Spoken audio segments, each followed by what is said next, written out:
Guess I have to be the one to tell you. You're dead.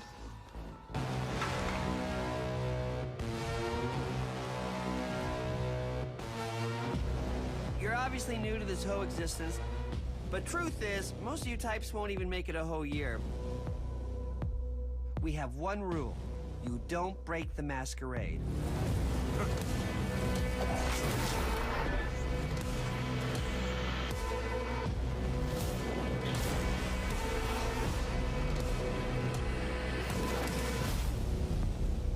The city.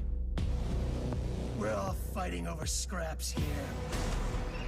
Welcome to the first day of the rest of your death. Having fun yet?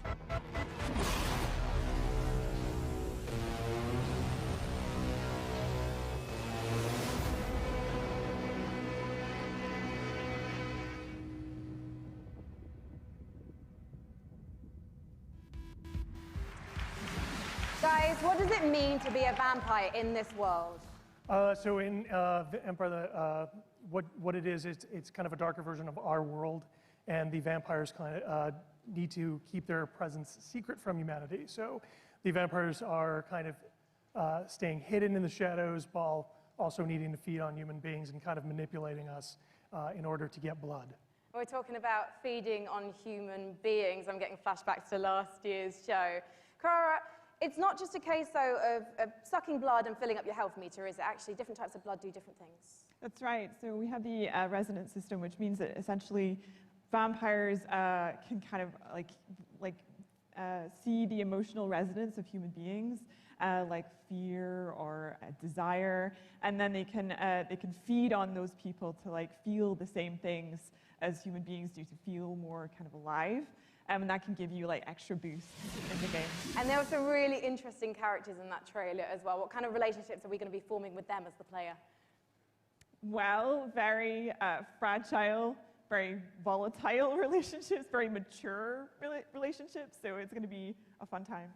And one thing that was really intriguing to me when I was learning about this game is you don't just get bitten and turn into Nosferatu, Dracula, or Brad Pitt. And to be honest, I think you should maybe put Brad Pitt into the game, because then I'm definitely playing it.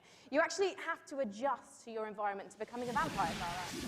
That's right. So essentially, in the game, when you were made as a vampire, sort of very young vampire, a lot of other vampires are made at the same time, in this thing called the mass embrace. And that means that essentially they're having a less lucky time than you in the world. You're having a relatively good time compared to them because they don't know what they're doing. They're going through vampire puberty on their own, and you might have a family, you might have, say, a wife and children, and you are morally objecting to drinking blood to survive. And so you might have a less good time, let's say, than the player is having. So you can find them throughout the world as well. And Brian, the first game came out in 2004. You've been waiting 15 years for this. Any pressure? Yeah, tons of pressure. But yeah, we're going to make it worth it. Well, you know what? I think there are people around the world watching this, and of course the audience here, and they all can't wait to play this game. Can you wait, guys? There you go. So I think you've convinced everyone here now. When are we going to be able to play the game? We're going Q1 next year. Fantastic. And when can we learn more? Bloodlines2.com. Thank you so much, Brian and Cara. Good luck. Give it up, guys. Thank you so much. Now, have you ever wanted to play Dwarf Fortress in space? Starmancer is a space station sim from Ominux Games and Chucklefish. After a catastrophe on Earth, humanity has launched a desperate attempt to find refuge among the stars. Your task is to manage a colony capable of sustaining life, crafting components, controlling colonists, and sending out crews to mine asteroids. But when you're living in space, there can be big consequences for even the smallest mistakes. Let's take a look at the brand new gameplay for Starmancer.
next guests.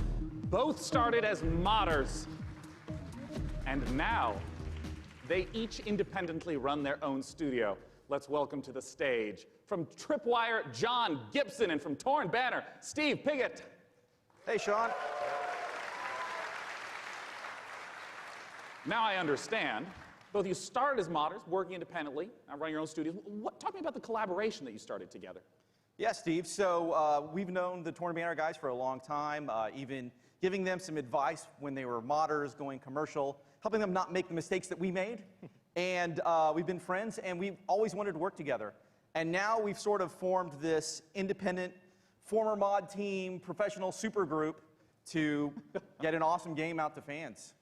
Yeah, and for us, this is a dream partnership as well. We've always been really close with Tripwire, and we really respect their games. We see them as one of the few studios that's bringing true innovation to the FPS genre, and that's what we're all about as well. Well, let's take a look at this upcoming collaboration between Torn Banner and Tripwire.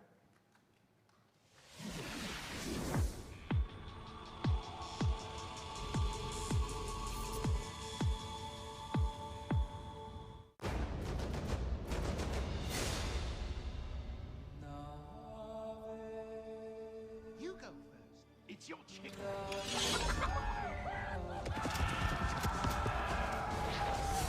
Follow me! Provider! For the order! Kill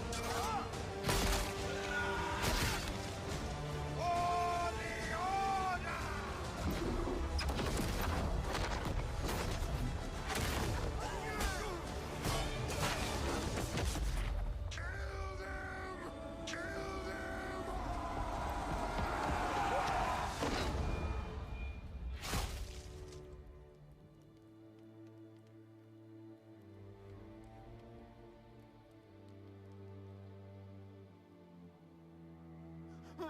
I'm unarmed! Oh, talk to me about Chivalry 2, Steve. Well, Chivalry 2 is about bringing players into their favorite medieval movie battle scenes. And our flagship game mode, Team Objective, does that by having players complete medieval objectives like sieging castles, raiding villages, and Yeah, you're not just going and standing in an area and then a bar fills up. You're, like you said, burning houses, killing peasants, you know, yeah. playing as peasants, getting killed. It's really about letting the player experience every iconic moment of the era. And on top of that, this time around, we've increased the player count scale to about 2.5 times what the previous game was, the 64 players. And on top of that increased scale, we've added horses, which really allows us to add a lot of drama to the game and bring experiences like the Battle of the Bastards from Game of Thrones. Don't worry, we'll ignore the last season. Just Battle of the Bastards is going to be in the game. Yes. All right, so I want to ask about the swordplay element to Chivalry 2. I mean, I know it's a really critical element. Yeah, and this time around, we've completely revamped. I mean, we really view what we're doing here as bringing a true sequel in every sense. Yeah. We've attempted to completely revamp the combat, movement, and animation systems so that every swing, every action of the combat feels readable and fair, and also has the satisfaction and the weight that you would expect when two medieval knights in full armor are clashing. Yeah, and it's very, very fluid and much more accessible than the previous game. And it's, you know, the pace is so much quicker. It was what I really enjoy when I'm playing it. Yeah, and I wanted to ask about the fluidity, because in a lot of melee combat games, you hit a button and there's like a full animation swing, and then you sort of reset. So it's kind of these discrete, chunky times. I understand that in Chivalry 2, the swordplay operates differently than that. Yeah, we kind of think of it like when you're swimming, where you're kind of constantly using both arms at the same time. And a core part of our focus this time around has been making it so that players can fight multiple opponents at the same time. Like 1-on-3, 1-on-4 situations? Exactly, because that's fundamentally part of the becoming the ultimate warrior fantasy and achieving glory on the battlefield. Well, I mean, I do have to ask, I'm talking about swordplay and mastery, but the original Chivalries, I mean, it's kind of like silly fun. Like, how do you balance the mastery with the fun element? Yeah, our goal has always been to make it so that players can take the game as seriously as they want to and also as silly as they want to. We know that probably about half our audience plays the game drunk, And we love that. At least half. Yeah. That's an important metric to track. And the game has a huge influence from Monty Python as well. I mean, in the over-the-top voiceovers and the role-playing opportunities. I mean, the game is genuinely hilarious. As an example, you can beat a man with a chicken while quoting Shakespeare. Like picking up a chicken as a Yeah, weapon. physically that's a clubbing mechanic. him to death with a Well, chicken. that's excellent. Well, I mean, I have to ask, when can people get their hands on Chivalry 2? So Chivalry 2 is coming out early 2020, and it's coming first to the Epic Games Store. Oh, look forward to checking it out in early 2020. Gentlemen, John Gibson and Steve Piggott with Chivalry 2. Thank you so much. We are just getting started here at the PC Gaming Show. Let's take a look at what's coming up next. You're watching the PC Gaming Show. Coming up, build a world for wildlife in Planet Zoo. From the creators of Darksiders, Remnant from the Ashes, Baldur's Gate 3, and more trailers, interviews, and gameplay footage.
That was a brand new trailer for Mosaic, a dark and atmospheric adventure game coming later this year from developer Killbyte and publisher Raw Fury.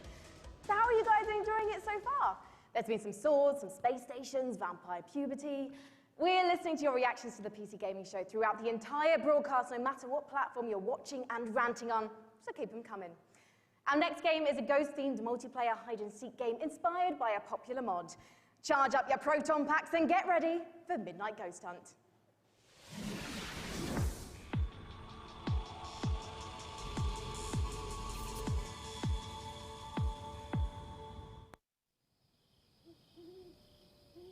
When the night falls, there's only you and me.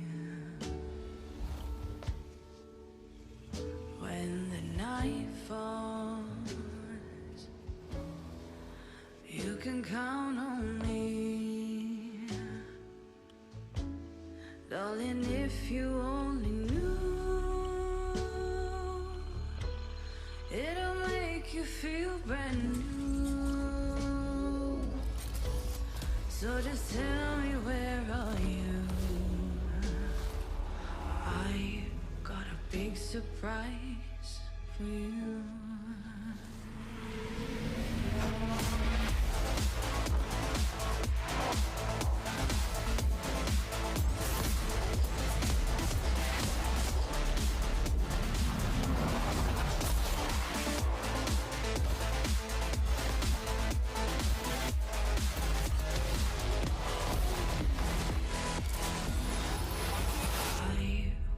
Big surprise for you.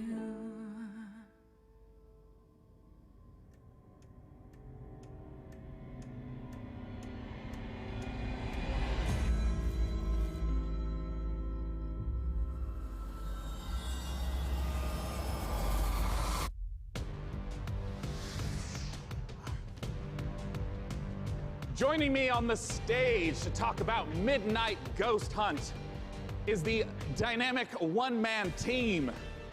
Creative director, programmer, designer, it's Sam Malone! Thank you for having me. Sam, please tell us what is going on in that. What is Midnight Ghost Hunt all about? So Midnight Ghost Hunt is a multiplayer ghost hunting hide-and-seek game. You can play either as ghosts or ghost hunters, like a 4v4 format. I see. The ghosts can hide inside average everyday objects around the haunted house. The goal is to look like harmless furniture, but on the inside, they're not so harmless ghosts as you saw. Yeah, and if I'm understanding correctly, it's not about hiding as a lamp to try to assault and take out a hunter. It's actually, you would do that so that way you can keep running away and continue to hide. Exactly. So the main objective of the ghosts is to try to stay hidden as long as they can until the time runs out, until the clock strikes midnight. Midnight being kind of the hour of the ghosts, basically. They can fight back if they like, but in general, they want to try to hide. But if there's a hunter kind of off by himself, he can quickly just hit him in the back of the head and knock him out real quick, and he has less hunters to deal with at that point. I see. Well, what's the identity of the hunters? I mean, we've been seeing furniture flying all over the place. What are the hunters doing? So the hunters, it kind of can be divided into two different segments. The first part of the game is kind of almost like a detective game because they're sort of trying to figure out where the ghosts are hiding because it's not really obvious at first glance. So they've got gadgets like a footprint tracker, they've got like a radar like you saw, to try to narrow down where in the haunted house these ghosts are hiding, basically. As soon as the first ghost is found, though, it starts getting a bit more chaotic. There's ragdolls flying everywhere, and they have that cannon to really try to smash the ghosts into pieces. So those are kind of the two aspects of the ghosts. I see. Well, talk to me a little bit about the inspiration for Midnight Ghost Hunt. I understand it's based on Gary's mod called Prop Hunt. Right. So that's definitely a big inspiration, but the big twist for us is that the props fight back. You saw the furniture, they hurl themselves at you, they knock you out, they send you flying. So it kind of almost becomes like this action hide-and-seek sort of mashup. You have a reason to be a little bit afraid of the things that you're hunting. So that changes up the dynamic a good amount, I think. And I want to ask about when the clock strikes midnight. We saw the very spooky red color pop up. We didn't see what happens then. What's going on then? So midnight, if even one ghost survives 4 minutes into the match, then you hear this ominous grandfather clock chime across the map. All the lights will actually flicker out. It'll get really dark and scary, and all the ghosts that were destroyed actually return as vengeful spirits. They're a lot more powerful than before, and they glow a very brilliant red. So at this point, the tables have turned. The hunters are now the hunted, and they just need to try to work together to stay alive long enough for their evac to come, which is another 4 minutes or so. Usually the ghosts win when it gets to midnight. Are you talking about like 90% of the time? Like 90, yeah, usually because the ghosts are so overpowered at midnight. Right. The hunters are doing whatever they can to try to prevent midnight from even occurring by destroying all of the ghosts and clearing the house, basically. Well, awesome. When can people get the chance to try out Midnight Ghost Hunt? So we'll be running an alpha event later in the summer. You can sign up at midnightghosthunt.com. I'd also like to give a shout out to our Discord, discord.gg/midnightghosthunt. Later in the summer, we'll be giving out keys on our Discord as well as on our main website. Well, wonderful. Ladies and gentlemen, Sam Malone from Vaulted Sky Games. For our next title, we got Frankie up in the balcony, and if I understand correctly, Frankie, this is a sequel. You do understand correctly, Sean, yes. It's a big sequel to a small indie game. Unexplored 2 is a procedural adventure, a roguelike that challenges you to fight, to be clever, and to solve its mysteries. Explore a beautiful world, engage with its creatures, and befriend its people. Search for magic lakes and ancient statues until you die. And die again. This is Unexplored 2.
One of the biggest bang for your buck that you can get when building a new rig is investing in a new monitor. And here to talk about a groundbreaking new display is Samsung's Dean Dalcero. Welcome, Dean.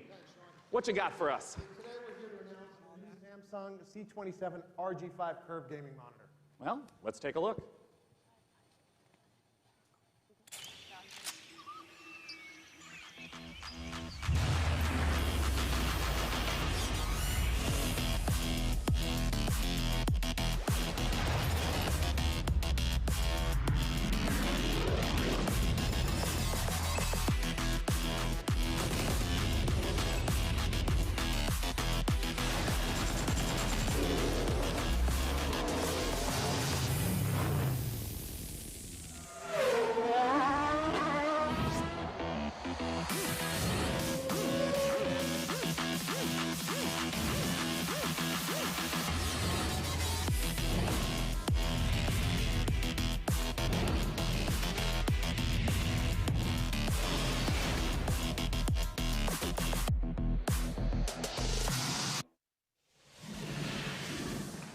Dean, we've seen the video, and I gotta start asking. Talk to me about some of those juicy features and specs. So it's a 240 hertz curved gaming panel. We believe it's a world first. So you have lag-free and tear-free performance.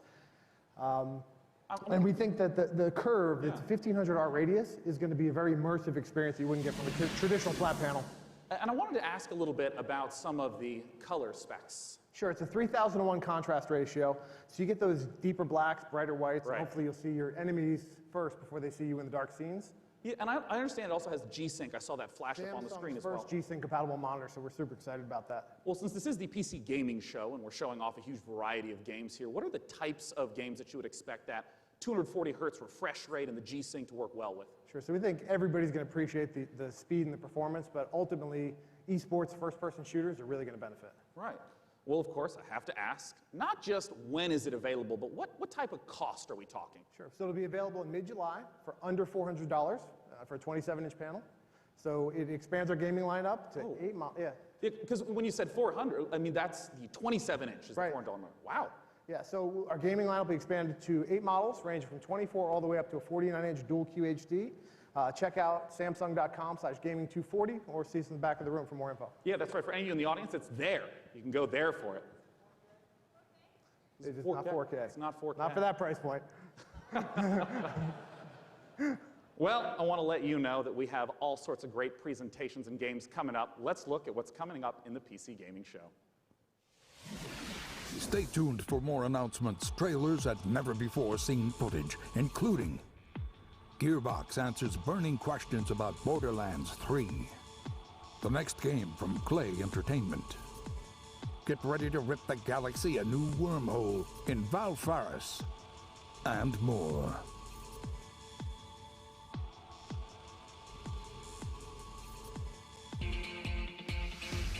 And now the PC Gaming Show presents What's Next from Funcom.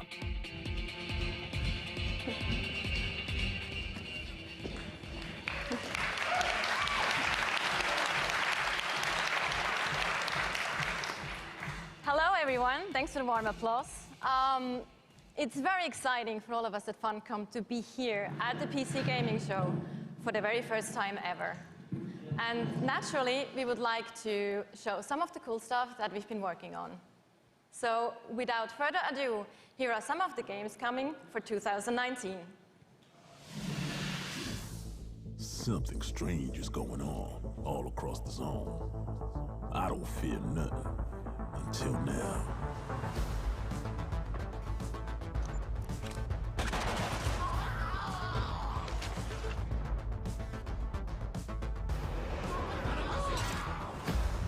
A lot's happened since you've been traveling, Khan. We could use your skills. Stalkers got each other's backs, right? What happens to you happens to me.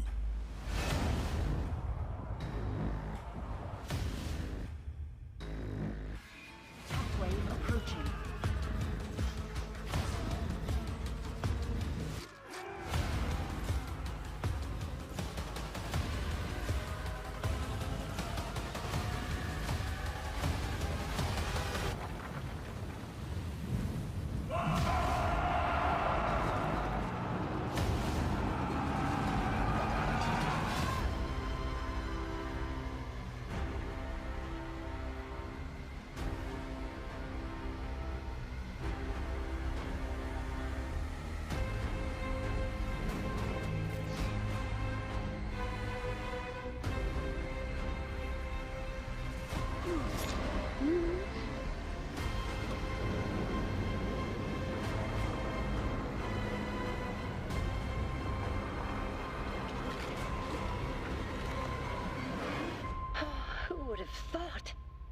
my son, off to fly among the stars.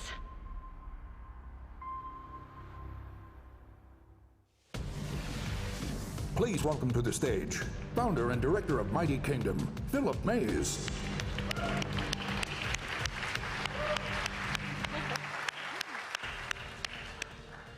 So yeah, at Funcom we've been doing our own games for over 26 years now. But recently we had the great pleasure to be working with some other very talented developers and help them publish their games.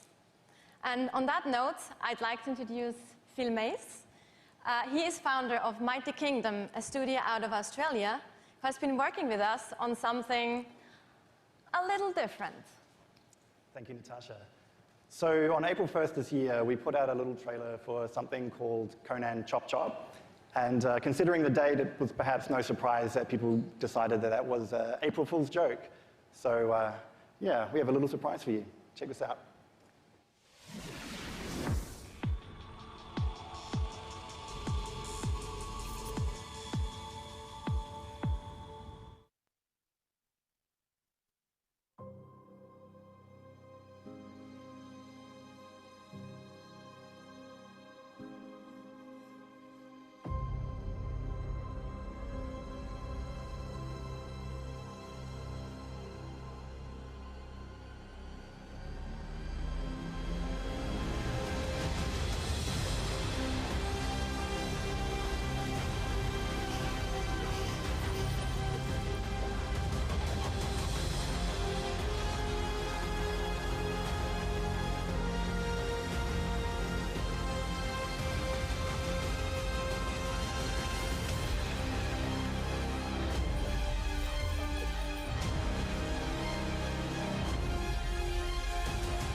So there you have it, Conan Chop Chop. It's a roguelike action-adventure game. It's very real, and it's coming to PC, Xbox One, PlayStation 4, and Nintendo Switch on September the 3rd this year. It's 2019.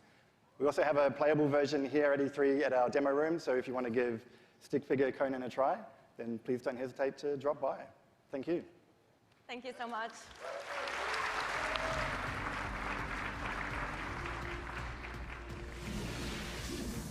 Last Oasis is a nomadic survival game set in a post-apocalyptic future where the Earth has stopped rotating. The last humans need to outrun the blazing sun in massive open-world environments. Good times. But cheer up, sunshine. This is one of the most original-looking multiplayers we've seen, with interesting ideas underneath, a player-driven economy, and some truly incredible death machines. Coming to early access on Steam on July 15th, let's take a trip to the Last Oasis. My tribe built wooden legs to lift us over the burning sands. We must move forward, or die beneath the sun.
name of the game is Age of Wonders Planetfall, a 4X strategy game, and joining me on the stage to talk about it is the game director, Leonard Sass, and principal gameplay developer, Tom Bird. Welcome, guys. Hi. Good to be here. Thanks. So, Leonard, just give us the gist of what Age of Wonders Planetfall is all about. Sure. Age of Wonders is a turn-based strategy game where you play as one of the survivors of a shattered galactic empire. At the start of the game, you choose or create your own faction. Yeah. And they include the Vanguard Expeditionary Forces, who are in cryosleep when everything went to hell. There's scavenging cyborgs, or the Amazon bioengineers who ride dinosaurs into battle. Yeah. You know, I want to ask, because there's a pretty broad range of 4X strategy games, to give a sense of what the gameplay is, I just want to start from the beginning of a game. What happens when you first land on the planet? Well, each race has their own spaceship. The spaceship comes down onto the planet. The planet is where the entire game takes place. And that spaceship will then transform into your capital colony, where your entire empire begins, your sort of attempt to take over the world. Around you, you've got a number of sectors, and each of these sectors has a little story. Well, not most of them. So maybe you'll find a genetics lab, which is still full of horrible mutant creatures, an entertainment complex overrun by horrible robot monsters, a temple with holes in the sky and horrible demons who come and get you. And I did see in the trailer dinosaurs with lasers, correct? Dinosaurs with lasers. Perfect. Well, cats with lasers. No, sorry, no cats with lasers. I'm so sorry to disappoint all of you. No cats with lasers. You have to settle with dinosaurs. You know, I saw the expansive tech tree show up in the game briefly, and I know that growing resources and tech is a huge part of strategy games. How does that function? Right, so part of these tech trees come from your origin race. They sort of represent the past of where you came from. They include new units, new modules for your units, like jetpacks for your troopers, orbital laser cannons you can launch from space, social doctrines, it's not all about war. And then the second part of your tech tree comes from your secret technology, and that's all about the future of your faction. So you can create like a combination between man and machine or man and computers. Others include doomsday technologies that allows you to infect the entire population with alien brain-eating parasites or win the game by splitting space-time. I love how many details you're giving me of the horrors that await on the planet. The future is not a pretty place. Well, I want to ask about some of the combat that we saw, because in a lot of strategy games, the combat can be very brief. It just, you know, shows two armies pinging off each other. But I understand that the tactical layer is quite rich. Right, so when combat starts, you'll see, like on the world map, maybe like a little sort of space lab or something like that. When you go into combat, you will zoom all the way in, and you will be inside the lab. You'll see all the pipes and all of the goops flowing around. All of your units, which you've been putting together and built, are now deployed. In turn-based combat, you can move them into cover, use their abilities, shoot laser cannons. Maybe you've chosen advanced, so you've got like a bunch of space dwarves in little metal suits. They'll dig holes in the ground, like shoot from the holes. Maybe you've chosen the Kirko, sort of horrible alien bug monsters. They run forwards and slash people and puke acid on them, that kind of thing. I mean, how long do some of these battles wind up lasting? It depends. A short battle can be maybe 2 or 3 minutes, but at the end of the game, you know, you've got a massive siege with like 20 units on your side, 20 units on their side. You've got orbital cannons blasting holes in the world, and that can maybe take 30 minutes. Well, talk to us about when we can play the game. Okay. The game is due this August 6th. It's going to be available on PC, multiple platforms, consoles, and it's available for pre-order now. Well, lovely. Hey, what's that URL? It's aow-planetfall.com. Well, I'm looking forward to it. It's less than 2 months away. Gentlemen, thanks so much for joining me up on the stage. Okay, thank you. All right. Bye-bye, guys. Thank you for sharing the horrors of the future. And for our next game, Frankie, I have to ask you, what year is it? Why? The year is 1946, Sean, my dear boy. Europe lies in ruins torn apart by the satanic Plan Z. A brave band of heroes cast the Fuhrer into hell, but little do they know, the nightmare is far from over. Achtung! This is the world-exclusive reveal of the next shooter from the makers of Sniper Elite 4.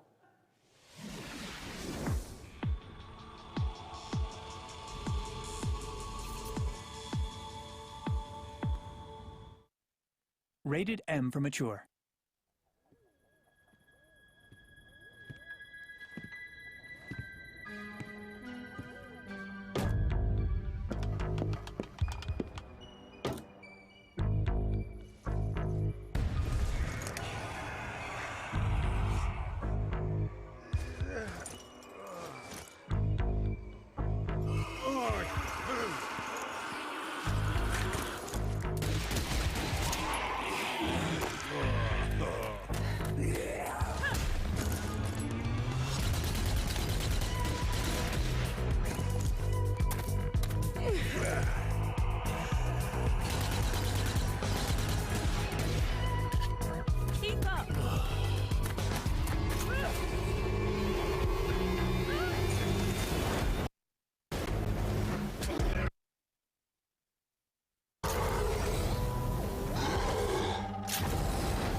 Let's go!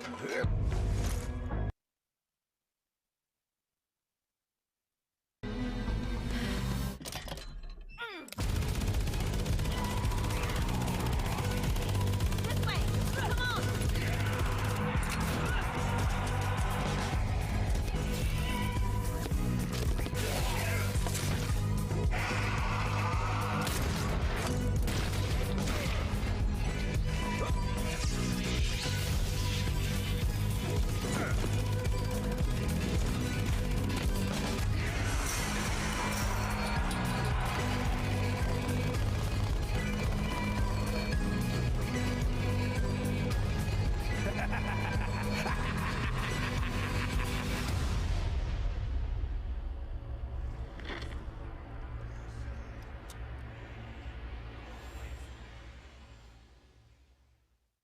Later on the PC Gaming Show. A love letter to classic JRPGs. What's next for Warframe? A surreal noir adventure set before, during, and after the Big Bang. Baldur's Gate 3, and more.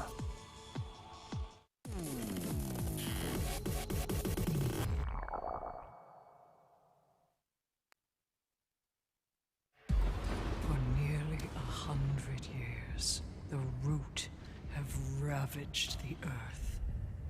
An unending assault without reason. We are victims to a hatred that we do not understand. This evil will consume our world and the countless worlds beyond. Unless you rise to meet it. A trial by fury and blood. You seek the source of death itself. Prepare yourselves. They are here.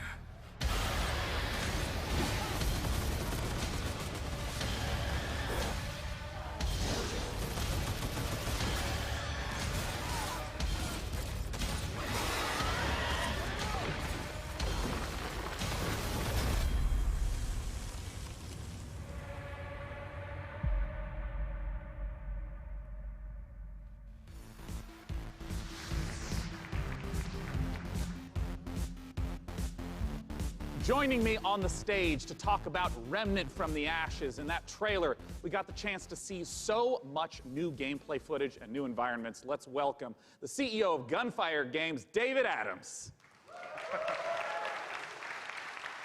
So David, I want to ask right away, for those who are unfamiliar with Remnant from the Ashes, what kind of game is it?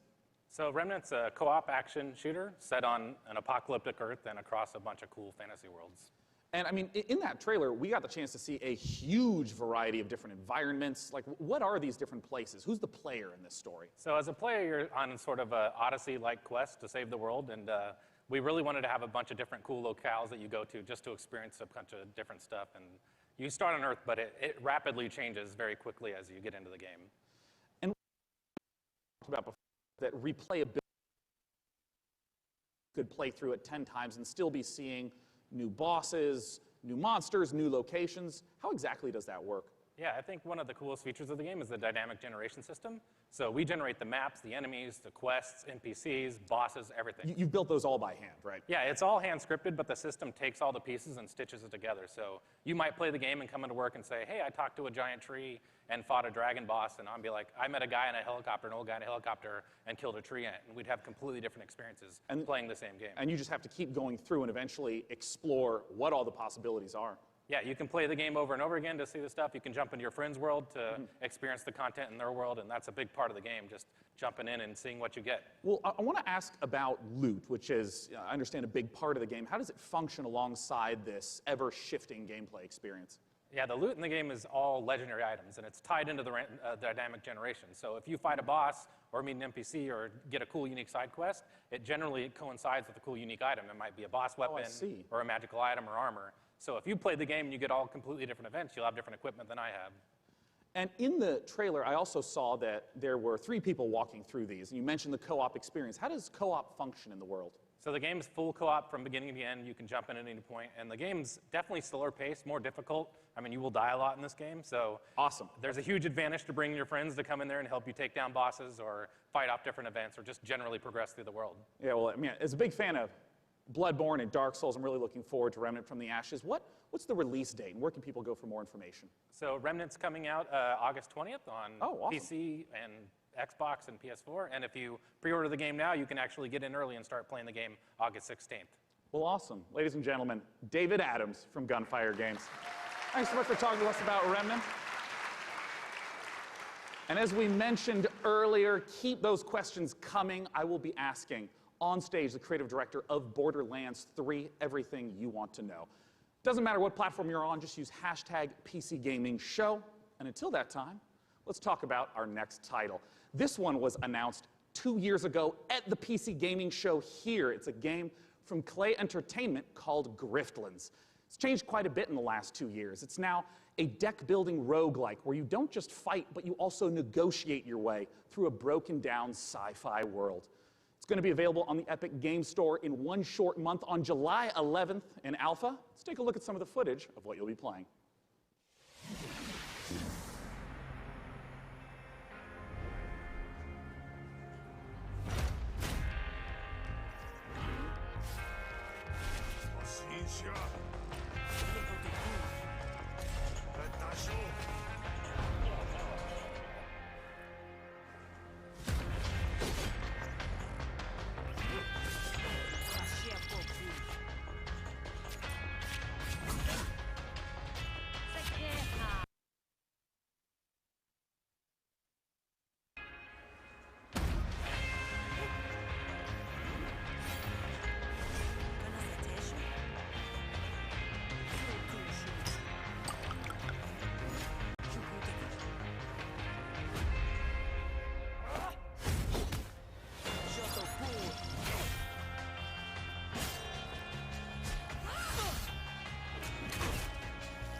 Planet Zoo is the latest game from the makers of the brilliant Planet Coaster. Please welcome Piers Jackson and Lisa Bowens from Frontier Developments.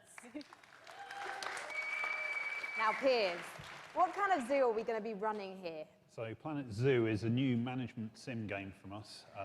It involves you building and looking after a modern zoo, and you get to look after the most authentic animals we believe you've ever seen in a video game. Each of our animals are unique. They have their own needs, their own desires, and their own behaviors. They interact with each other and react with the world that you build around them. And today, for the very first time, we're really excited to show everyone here our gameplay video and to announce our launch date. Well, fantastic. Let's buy the world's largest family pass and take a look inside.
Lisa, I love some of the animal shenanigans here.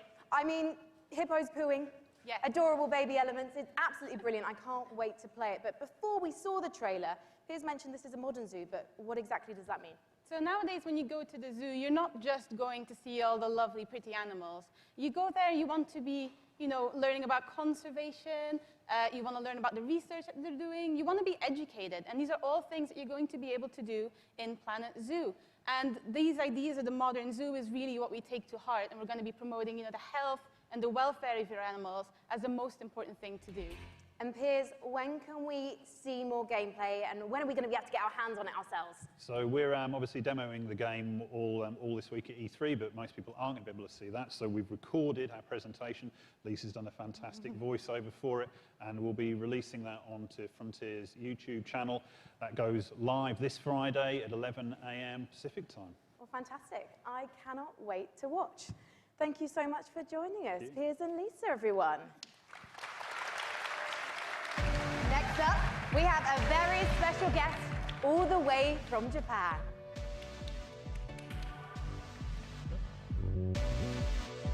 Please welcome to the stage, gaming industry legend and Shenmue creator, Yu Suzuki. That is right. Ladies and gentlemen, joining me on the stage is a legend of Japanese game development. It's Mr. Yu Suzuki. Hello, everyone. In addition to being the brains behind the following games, Hang On, Space Harrier, Outrun, Afterburner, Virtual Racing, and Virtual Fighter, Yu-san also created the Shenmue series, and he's here to talk about Shenmue 3 right now. Take it away, Yu-san. この場に立てて光栄です。I am so honored to be here standing on the stage today. それと20年支えてくれたファンの皆さん、ありがとう。I just want to say thank you to all the fans supporting me for the long 20 years. Thank you very much.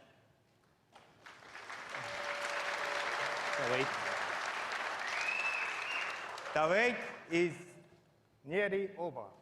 That's right. Let's take a world-exclusive look at Shenmue 3.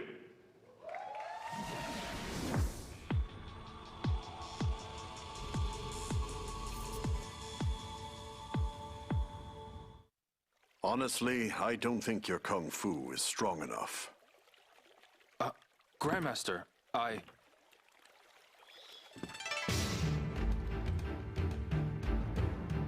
A long time ago, martial arts were bad, but humans are interesting creatures. They practiced in secret, away from prying eyes, and became stronger. One even practiced atop this very boat. Nam Tren survived the ban and was passed on in this way.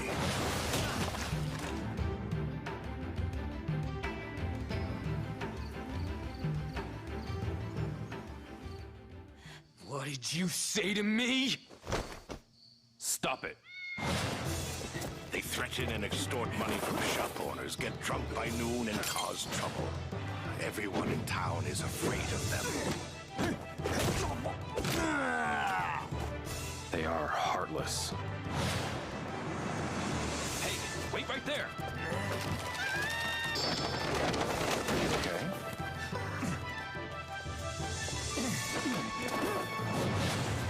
This is him! The Japanese guy who got in our way! You've got some guts to barge in here on your own.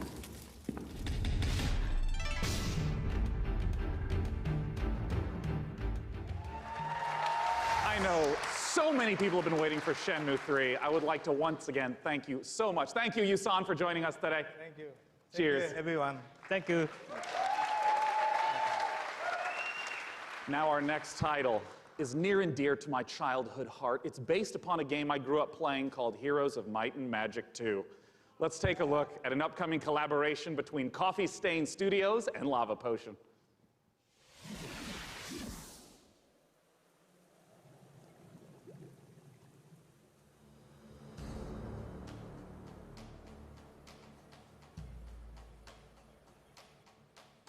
The essence within you, it is who we are. In dead or in living, it's near and it's far. In human and beasts of the land, it flows through the forests, it breathes the sand.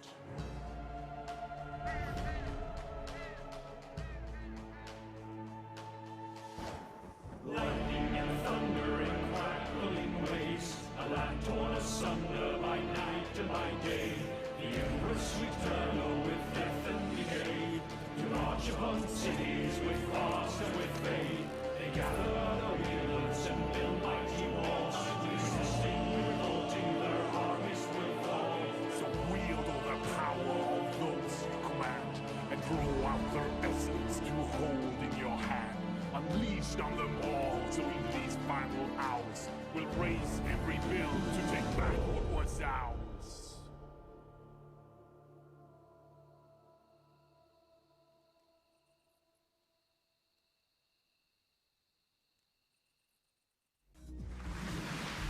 The name of the game is Songs of Conquest, and here to join me in talking about it is the lead designer from Lava Potion, Carl Toftfeld. Hey, yeah. Carl. Hi, hey, thanks. I mean, let's just start off for anyone who maybe hasn't played the Heroes of Might and Magic series. What is Song of Conquest all about? It's all about, well, you kind of start out with in the town that you just saw in the end of the trailer, and from there you recruit your wielders. It's what we call our commanders, and you recruit an army, and then you kind of send off your wielders on an adventure.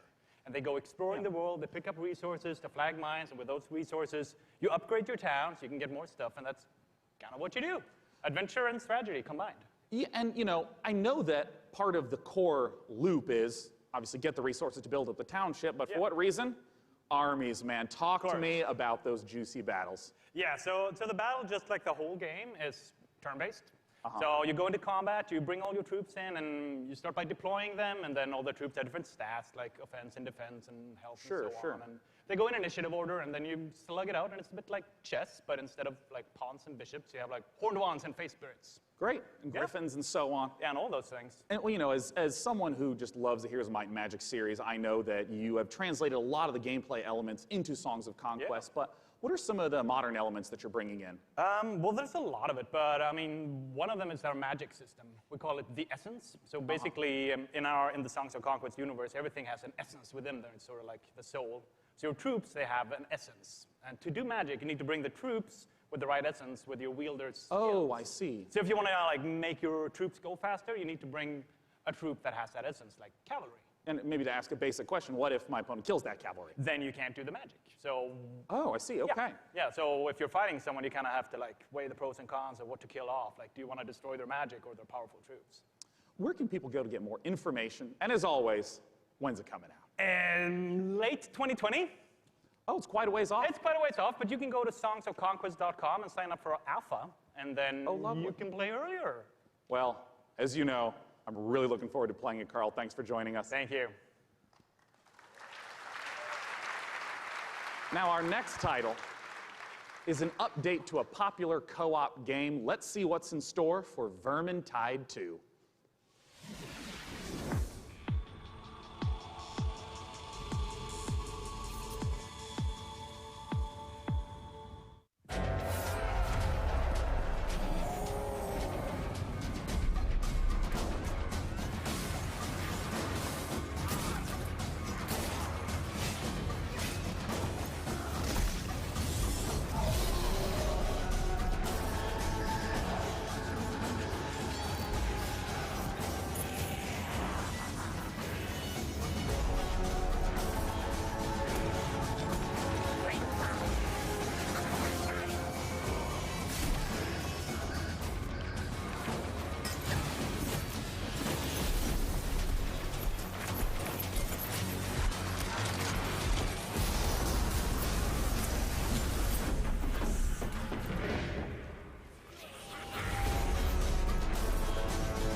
You just saw the reveal of the new PvP mode coming to Vermintide 2, which turns the Warhammer Fantasy cooperative game into something even more brutally competitive.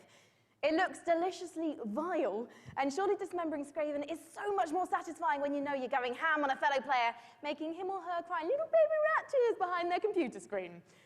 You can sign up now for the Vermintide 2 Versus beta at vermintide2.com/versus.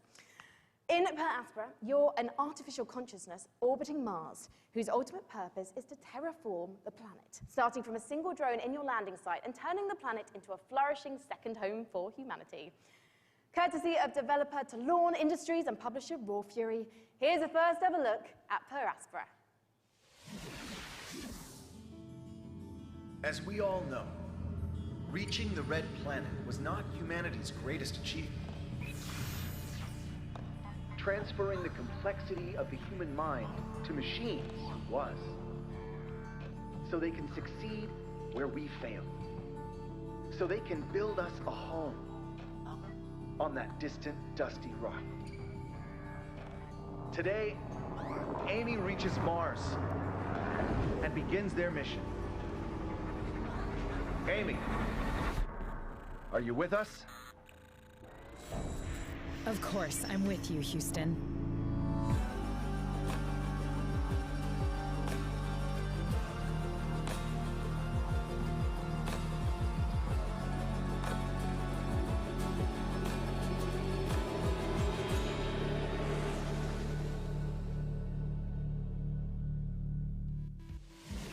In the Assassin's Creed universe, our next guest sent players back in time to rewrite history. But for his debut project with indie studio Panache Digital Games, he's going to take us back 10 million years to where humanity began. Here to tell us all about ancestors is creative director and co-founder Patrice Desilets. Welcome, Patrice. Thank you for having me. I'm really happy to be here. I've been waiting 10 years to come back on a big stage at E3 showing off a game. Well, it's fantastic to have you back. I just want to ask, what inspired you to tell the story of human evolution? Well, when I started Panache, I needed a game, an open world game in which you can do a lot of things. You need a character in a 3D environment at first. And I said, oh, I'm the historical guy, I'm the historical dude, so I need an historical period. So I said, oh, let's go back at the very beginning. It'll be easier to do, because I won't have to build a city, I won't have to build technology, and I was a bit naive, because we built Africa 10 million years ago. And that's not easy to build. It doesn't sound easy. I mean, how have you turned those themes into gameplay? Well, you play our last common ancestor, right, of all the big apes, and then you have to explore your environment, and eventually you expand your territory, you expand your clan, because you're not playing that one badass character. You play a group of badass characters. And eventually you evolve into different species, up until Lucy the Australopithecus roughly 2 million years ago. I imagine our ancestors had a lot more issues to deal with than we do today. There's going to be a lot more dangers in this world, so tell me a bit more about those. Well, it's all about from a prey to a predator. Basically, at the beginning of the game, everybody's there to kill you and devour you. And basically, at the end, it's pretty much you. You're the predator and everybody's afraid of you. And that's the idea of Ancestors, the Humankind Odyssey. So, Patrice, ultimately, what is the key to evolving your clan successfully? Curiosity. You need to explore, because, you know, I made a game about characters and you needed to follow the story I wrote for you. This time, you're basically writing the story. Right? There's no story per se inside. It's not about going and see mission givers. It's not about looking at the mini-maps and the little dots. It's about you, hey, Homo sapiens. Can you survive like our ancestors did?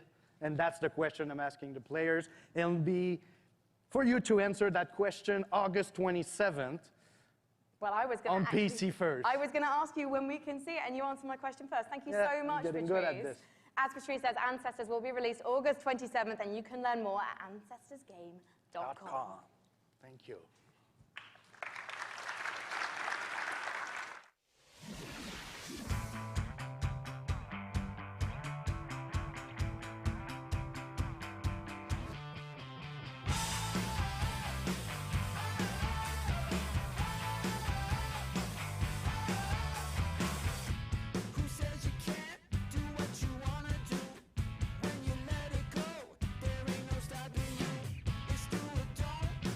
There ain't no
Please welcome to the stage Loring Lee, founder and CEO of Dragon Nest.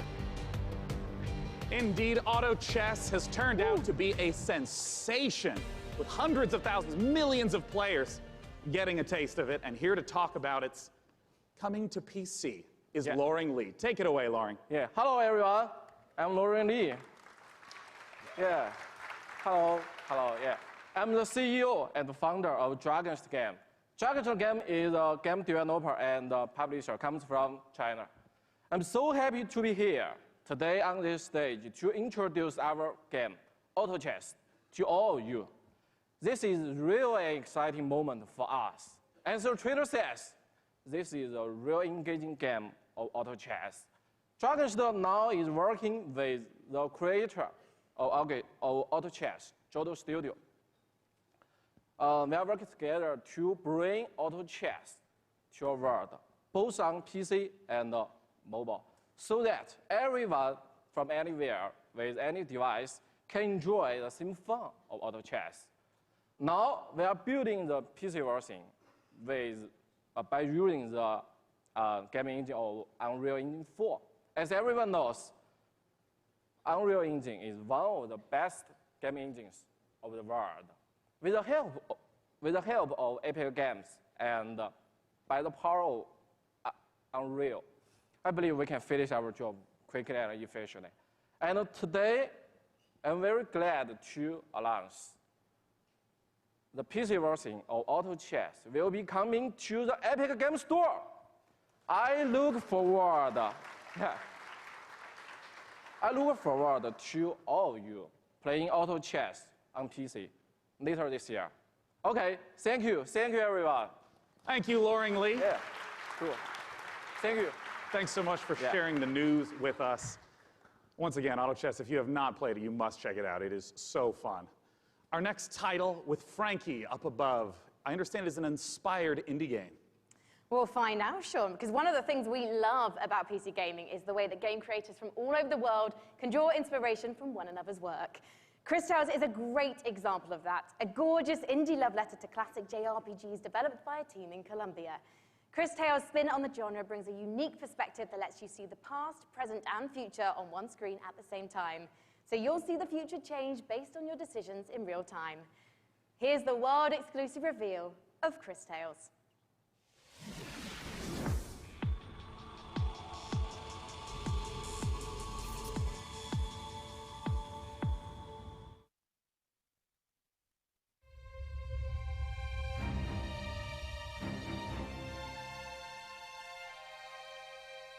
If you saw what was, what is, and what would be. If you knew how it ends, would you change it? Could you make the hard decisions? And would you be strong enough to fight?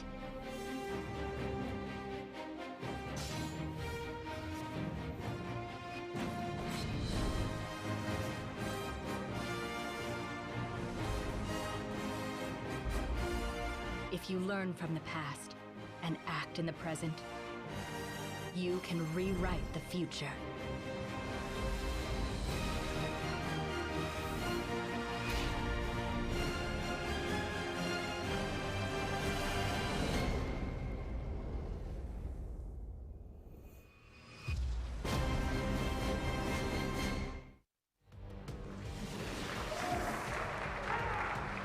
In PC gaming, it's not the size of your weapon, it's how you use it. And I'm holding one of the, well, quite frankly, it's a bit average, isn't it? It's just your average, Glock, really. No, it's one of the ridiculous alien weapons from our next game, Valfaris, a brutal, heavy metal-infused 2D action platformer inspired by true old-school classics like Contra and Turrican. Assuming the role of fearless warrior Therion, players must blast and slash their way through the doomed citadel of Valfaris, overcoming its deadly environments and enemies before challenging the arcane evil at its very heart. Get ready to rip the galaxy a new wormhole. From publisher Big Sugar, this is Valfaris.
just incredible action in the Valporis trailer.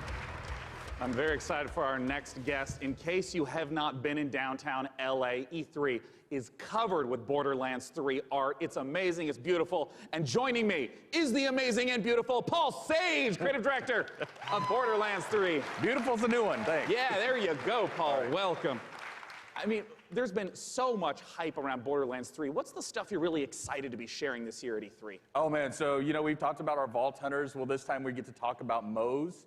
And she is our gunner vault hunter, so she has a big mech, so it's one of the things.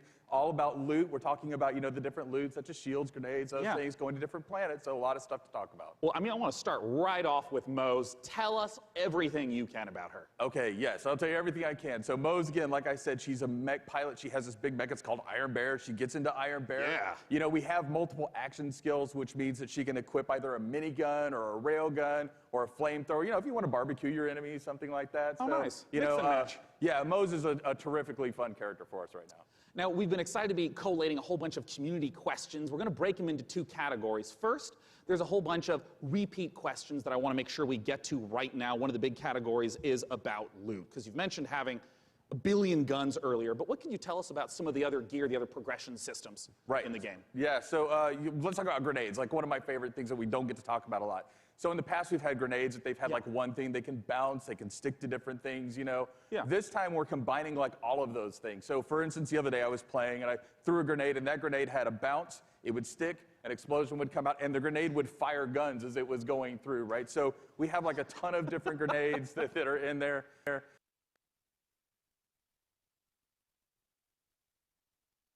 Shield where if you duck, that shield will extend out in front of you, so just tons of different things that we have with our characters. Class mods are unique, and that they give you skills this time as well as enhancing the skills you currently have. I also remember earlier you mentioned about artifacts. What are those? So artifacts are, we've kind of concentrated on like, hey, does the game feel fluid? Can I, slide into things? Can I jump? Can I mantle? Right. So when we were playing with that, we slid into a barrel, right? And the barrel exploded, and we're like, well, that's kind of fun. Yeah. So why don't we do something like that? So our artifacts actually add certain things to movement. So for instance, you can slide faster. You can slide, and every time you slide, there's an explosion. We have something we call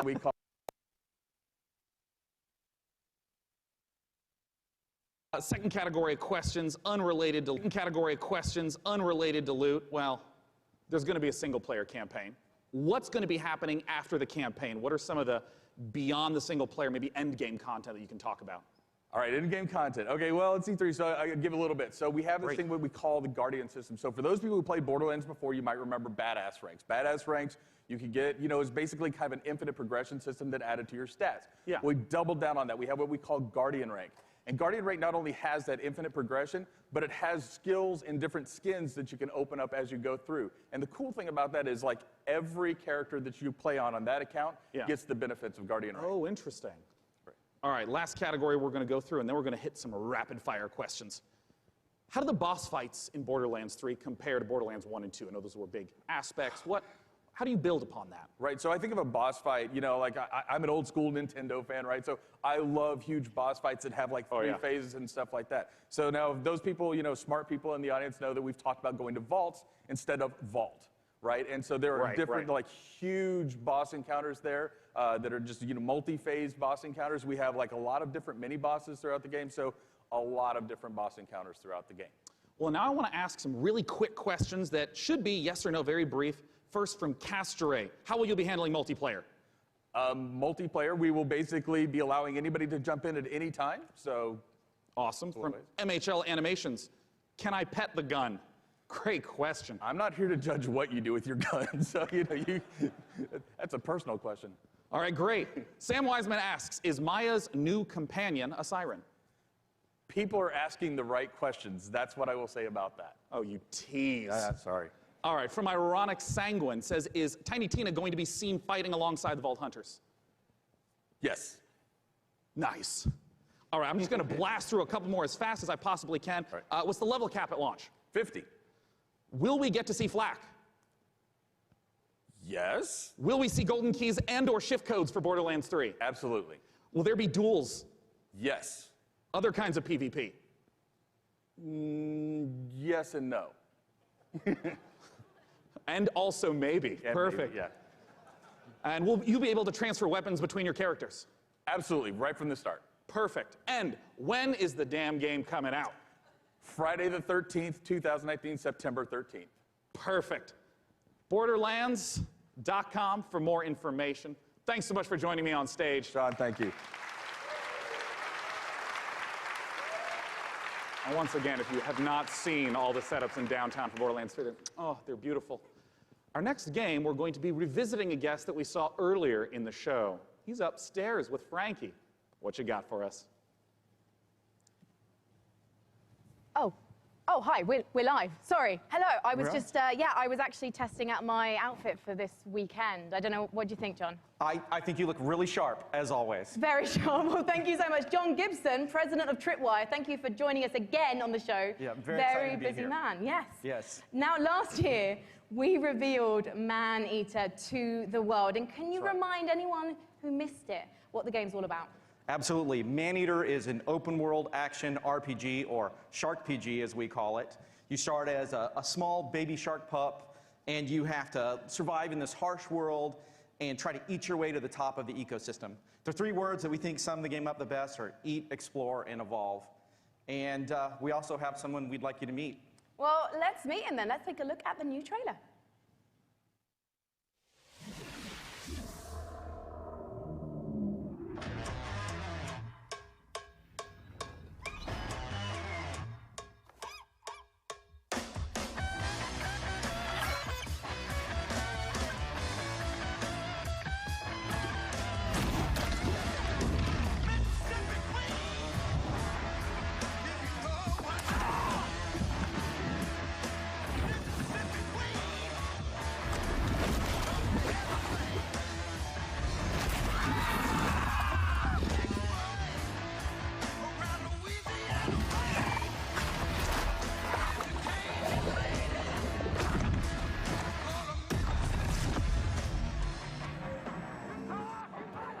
Come any closer with that camera, we two gonna tussle.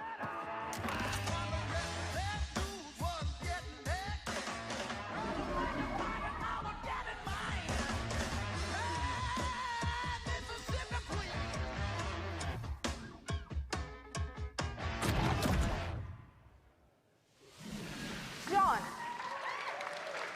who was that appallingly dressed fisherman in the trailer? Because quite frankly, not even I would eat him. That was Scaly Pete. And Scaly Pete's the villain in this tale. Pete is a best fisherman in the Gulf, the best shark fisherman, or he'll tell you he's the best shark fisherman. And he disfigures our baby shark at the beginning of the game and does some really nasty things. So he's not a very nice guy. And now the story of Man-Eater is told through the lens of a reality show called Shark Hunters versus Man-Eaters. And it follows Pete and the player shark on its adventures. And it's a really, it's a very exciting way to tell a story.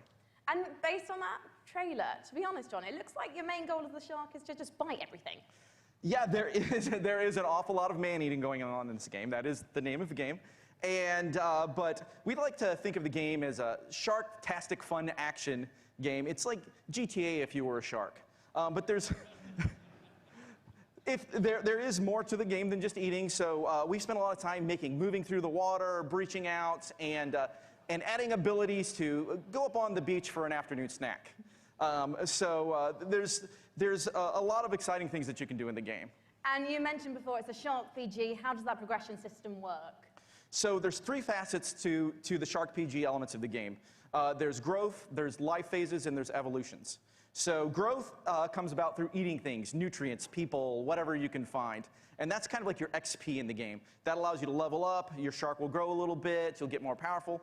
And then at key phases that we call life phases, you'll make a big jump. So let's say you're a brooding teenage shark and you're about to become an adult. When you become an adult, you take a big leap in size, a big leap in power and capability.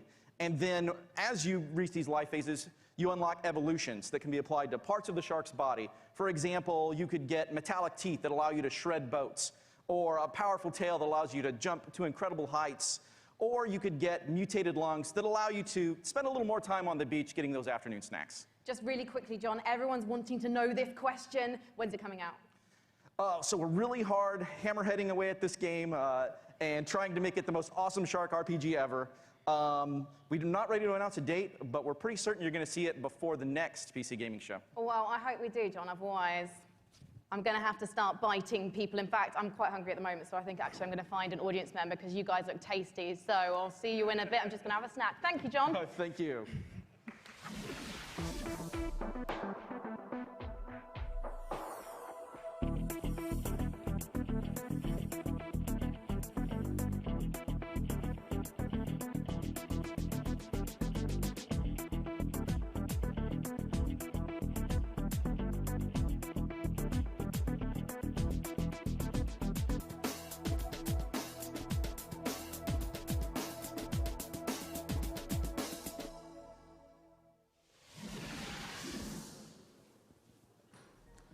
You know, one of the absolute best parts about being sponsored by iWin for the PC Gaming Show is that I get to sit for this next segment and talk to you about Terraria. Terraria is one of the best-selling PC games of all time, selling almost 30 million copies. And part of the reason why it's maintained such popularity is the fact that the developers Relogic continue to add content, going from 250 items at release to now over 4,000. Let's take a look at their penultimate expansion coming up, Terraria Journey's End.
The next title that we're going to be looking at is a game that is the spiritual successor to Her Story.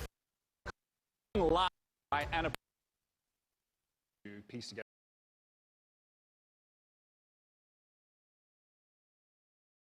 Four characters.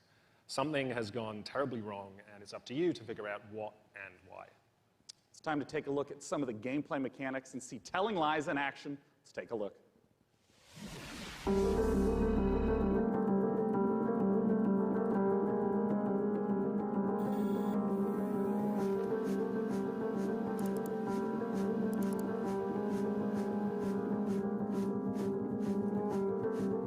Once upon a time. It's late. I gotta get her in the bath. I don't love you and I don't miss you. You already know too much.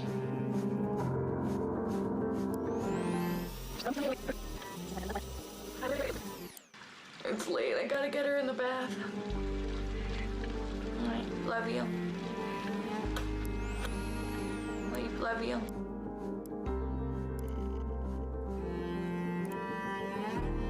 I've only ever been in love once. It was with a girl I met when I was 18, but I was too young and naive to handle it properly. I guess I still carry a torch for it, which makes me a incurable romantic or underdeveloped emotionally. I'm a loyal friend.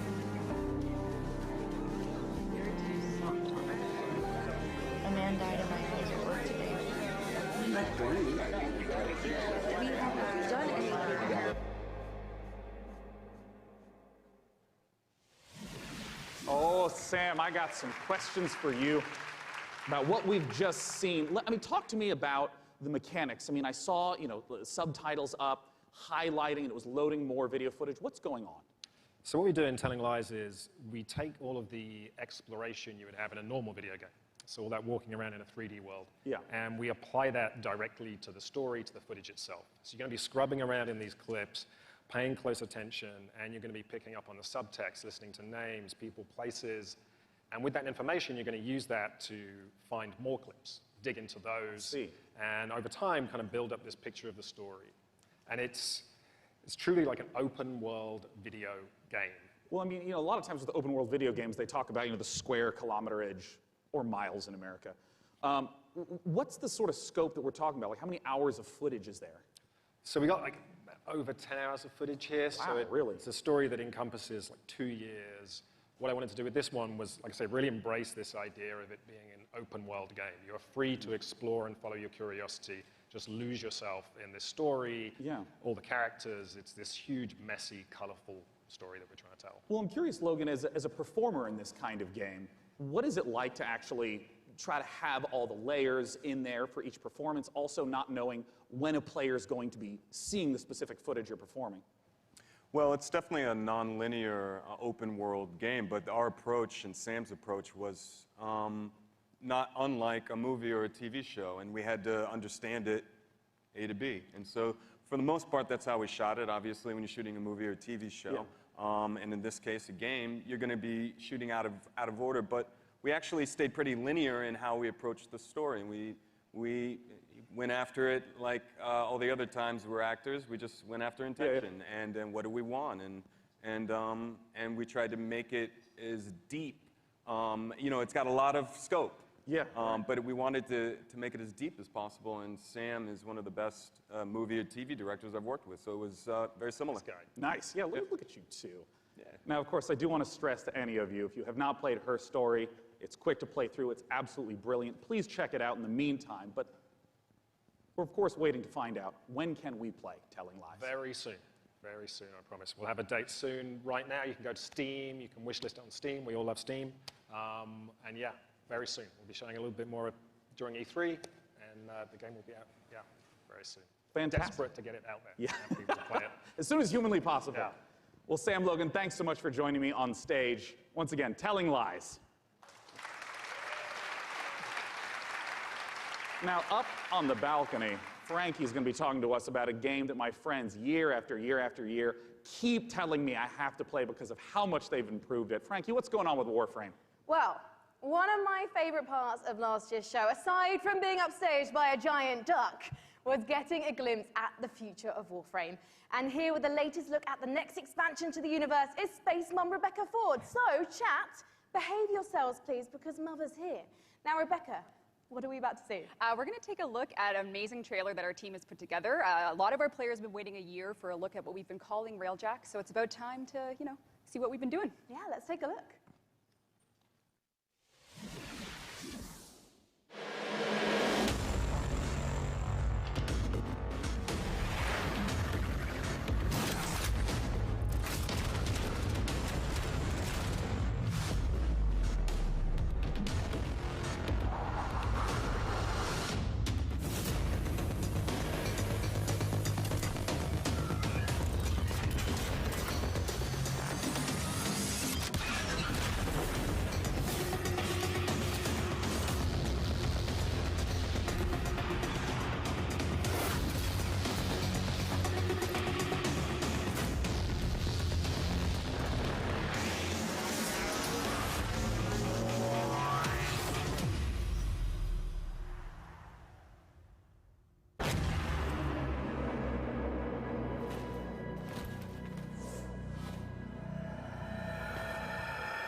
Rebecca, it must be so exciting to know that the fans have finally seen it, and you're clearly going all in on the epic space combat. So tell me about the new stuff that players are going to be able to experience. I wasn't shaking before we started talking, and now I am because it's real, because, Empyrean is what we're calling codename Railjack. It's basically taking the space ninja part of Warframe, sending it back up to space, bringing players that squad gameplay they know, taking the enemies like the Corpus and the Grineer, giving them their own Railjack to essentially explore the solar system with and take down the bad guys.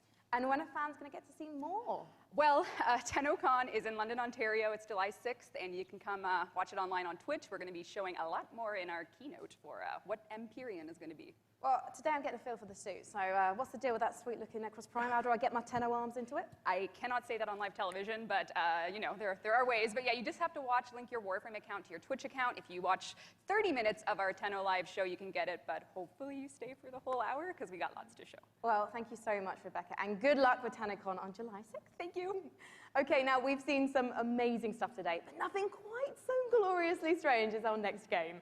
Developed by Brooklyn-based studio Feral Cat Den, it's an existential-based jazz odyssey set during the Big Bang. Yeah, it's actually blown my mind learning about this one. Buckle up, everyone, because we're about to get bonkers with Genesis Noir.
Genesis Noir, just beautiful, stylish art.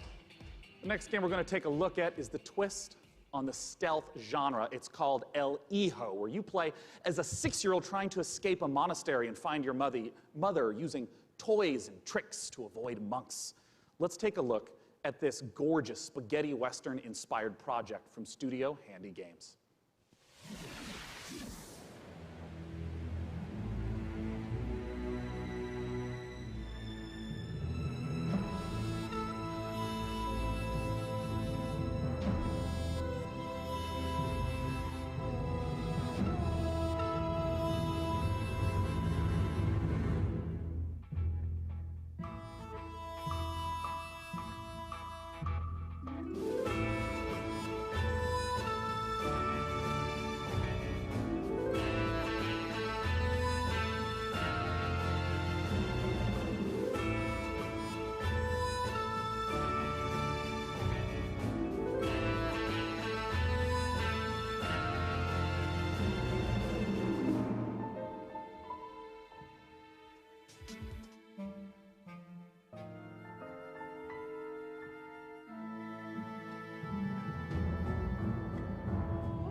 El Hijo, once again, is the title of the trailer we just saw.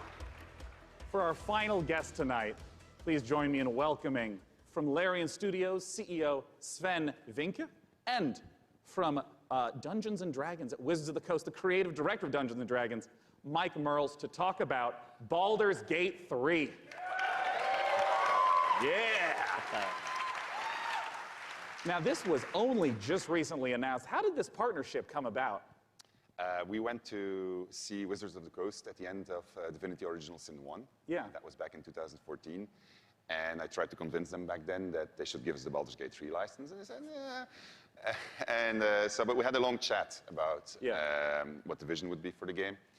And then we kept on bumping into each other. And then suddenly in 2016, I get a phone call from Nathan Stewart, who's the big boss of Mike and the head of Dungeons and Dragons. He said, you need to come to Seattle right away. We're going to have dinner in a very shady restaurant. And he had this big stack of paper with him.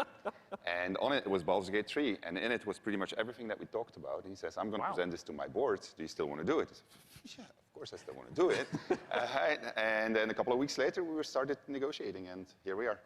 I mean, what does the Baldur's Gate franchise mean to you, Mike? Oh, to me, it's the crown jewel of D&D computer games, right? I mean, for me personally, Baldur's Gate, the original one, was finally I had the chance to actually play a D&D campaign rather than having to run them for all my friends. So it means so much to us. Baldur's Gate, it's such fantastic storytelling, and it's so exciting to see it come to not only a new generation of gamers, but for the gamers who remember the 20 years it's been since the original, the first two in the series. So it's incredibly exciting. And for us, it really is. It's such an important part of the D&D mythos as a whole. And we got a chance to see the trailer. Talk to me about some of the story elements, the world elements. What are things we're going to see in Baldur's Gate 3?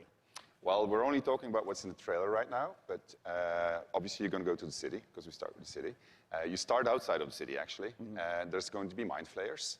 They're very nasty. You are seeing in the trailer the process of ceremorphosis, as we call it. It's accelerated, so that's not normal. Yeah. And you're going to see a lot of iconic creatures, iconic characters, iconic places, and that's as far as we go. I'm curious about some of the gameplay elements, because obviously, there's just been a big resurgence of Dungeons and Dragons, tons of broadcasts on Twitch. I mean, how do you translate some of the insane things that players want to do into, what has to be a structured computer game? So we started with the player handbook, which is basically the basic rule set of Dungeons and Dragons. Which player handbook? Which edition? 5th edition. 5th edition. Right. Yeah. And so we ported as much as we could to the video game. We looked at what works really well. We looked at the things that didn't work that well, because it is a video game, and this was made for tabletop gaming. And so we started modifying those things, and then we had to add things on top of it, because if you play tabletop, you have a game master, and you say, well, I want to do this. Yeah. And then the I game want to master start a fight with a pigeon, and he's like, okay, roll for dexterity. Sure. Exactly, that's it. So we had to add systems to make that possible within the game. But we've gone very, very far. Yeah, I mean, can you give an example of like a crazy moment that a player might do that you could actually play out in the game? Well, I could, let's say that we get into a fight because you ask a nasty question, I don't want to answer it. And I take the chair over there, I put it on fire, smash it on your head. Well, just as an example. It's just an example, this is fine, we're just talking, These are things that we have to put systems into the game for to do it, which are not necessarily going to be described inside of the book. Interesting. And I mean, like, Mike, in terms of your role, speaking to Larian Studios, you have tons of data of all the sorts of things that players do. What's the sort of information that you provide in assistance? Well, really what it comes down to is providing the story support. We think of Dungeons & Dragons, the universe of D&D.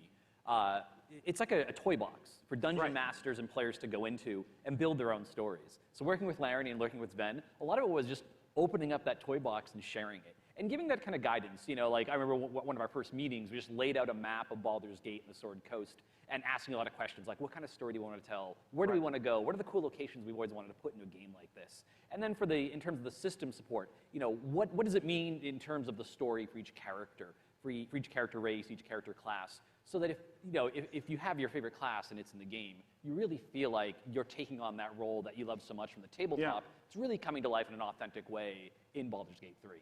And we're going to talk in a moment about Baldur's Gate 3 release dates and whatnot, but we have a second game that we want to talk about on a new technology known as pencil and paper. I understand that there is a tabletop prequel coming for Baldur's Gate. Exactly. So in Baldur's Gate, we think there's one saga, all the different games coming together to tell one grand story of this city. So on September 17th, we're releasing our next tabletop campaign, Baldur's Gate: Descent into Avernus.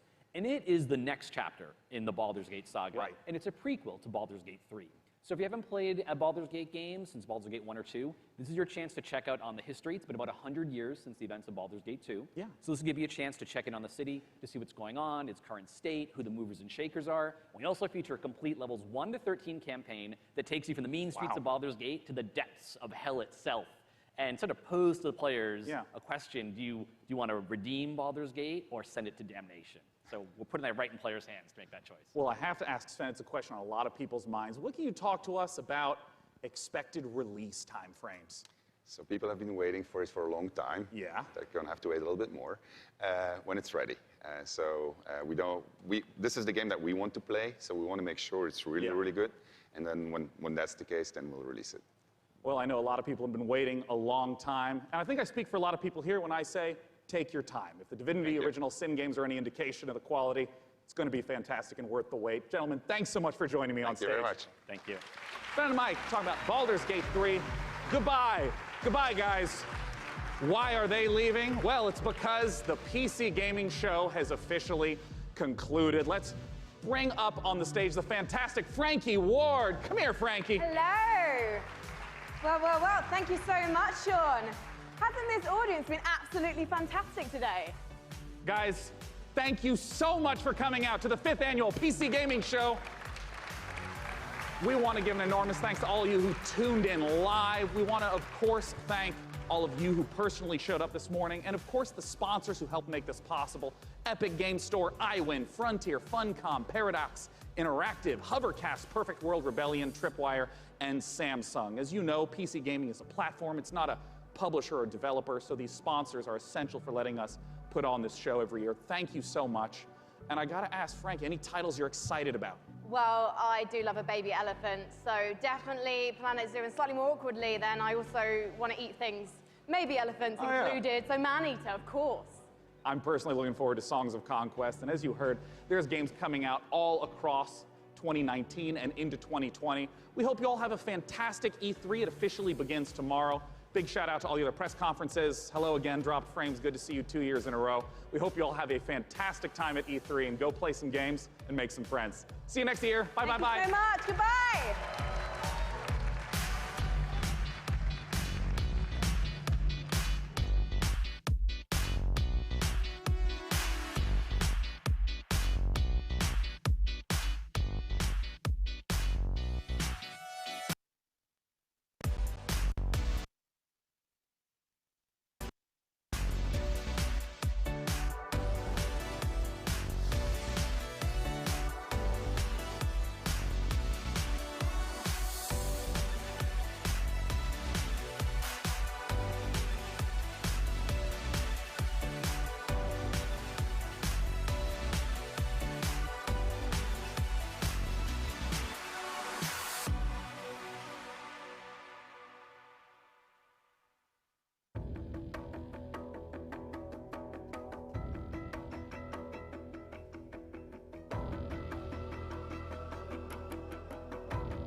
In the modern world, you make time for what matters.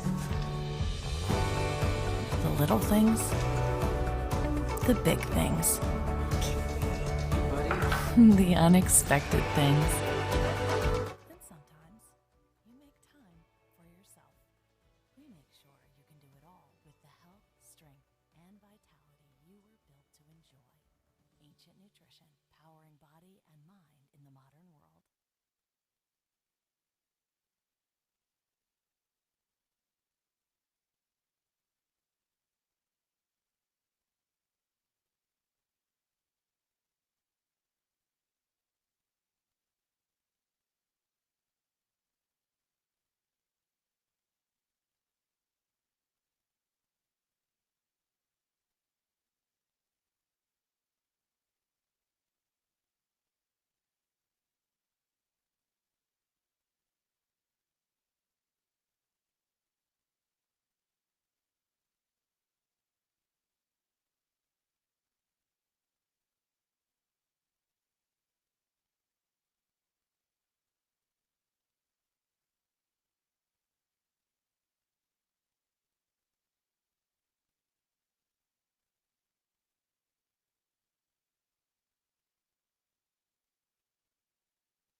Dad and AAA companies aren't supporting it.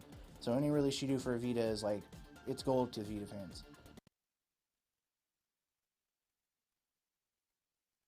And it also shows that there's way more Vita fans than people are giving credit for. Josh and Douglas would find this out firsthand when the second game in the East Asia Soft deal was released on July 29, 2016. Soldner X2 Final Prototype had Vita fans going crazy. Limited to just 3,200 copies, it's an amazing side-scrolling shooter with a great soundtrack.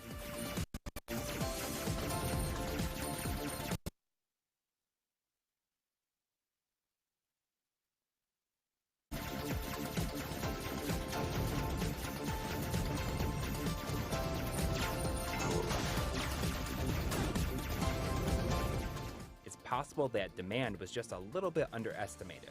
A perfect storm of hardcore Vita fans and limited runs increasing popularity, Soldner sold out so quickly that many buyers never even had a chance to get their order in.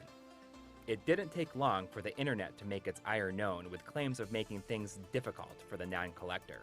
Limited Run does their best to give everyone a chance, with each release having 2 windows of sale. Half of the copies are available at 10 a.m. Eastern Standard Time, and the second at 6 p.m. When it comes to the number of total available copies, it becomes a balancing act.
Generation.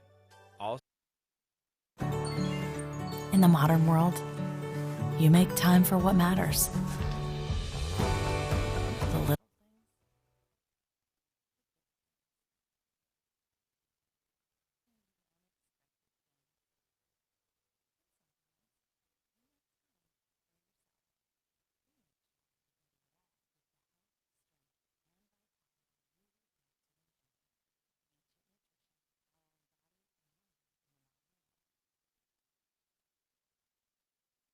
I guess like biggest stream game, which would make no sense for me ever to do, would be Phantasy Star Online 2. Phantasy Star Online 2.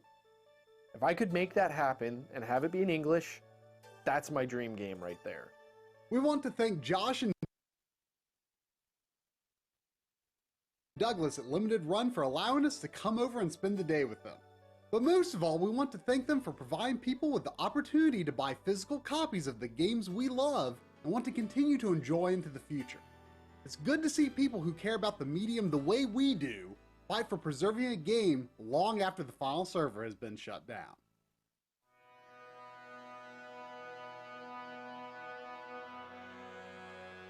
I've been collecting games my whole life. For as long as I can remember. Every Nintendo game I've bought, I've kept. And it's really important to me to have game collecting in my life, to have games on a cartridge or on a disc or whatever. I can tell you a story about almost any physical game you pull out. I remember buying it at the store. I remember taking it home. I remember ripping the wrap off. I remember some significant event in my life that was happening when I got that game. And now people are starting to miss the idea of having these boxes. They wanted to like proudly display, like, look, this is a game I spent, I don't know, 100 hours in. Like, I want this on my shelf to show people that, because showing people in my Steam library isn't necessarily as cool as saying, like, here's the box for the game. If your game is just this digital thing that is going to be pretty hard to play in 20 years, who's going to be talking about it? When you have a working PlayStation 4 in 20 years, that game is still going to work in it. So collectors are always going to remember these things that we're putting out. There's a legacy.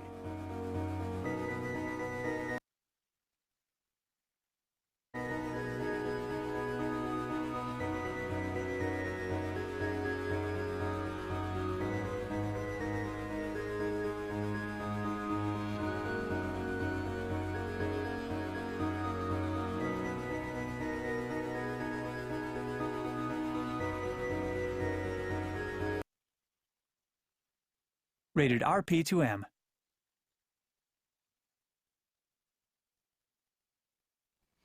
Well, another year, another E3. How are you feeling about this year's slate of hot content? Honestly, man, I'm pretty excited. A lot of my favorite games are getting announced this year, but really, though, I'm kind of concerned about the whole lack of a venue?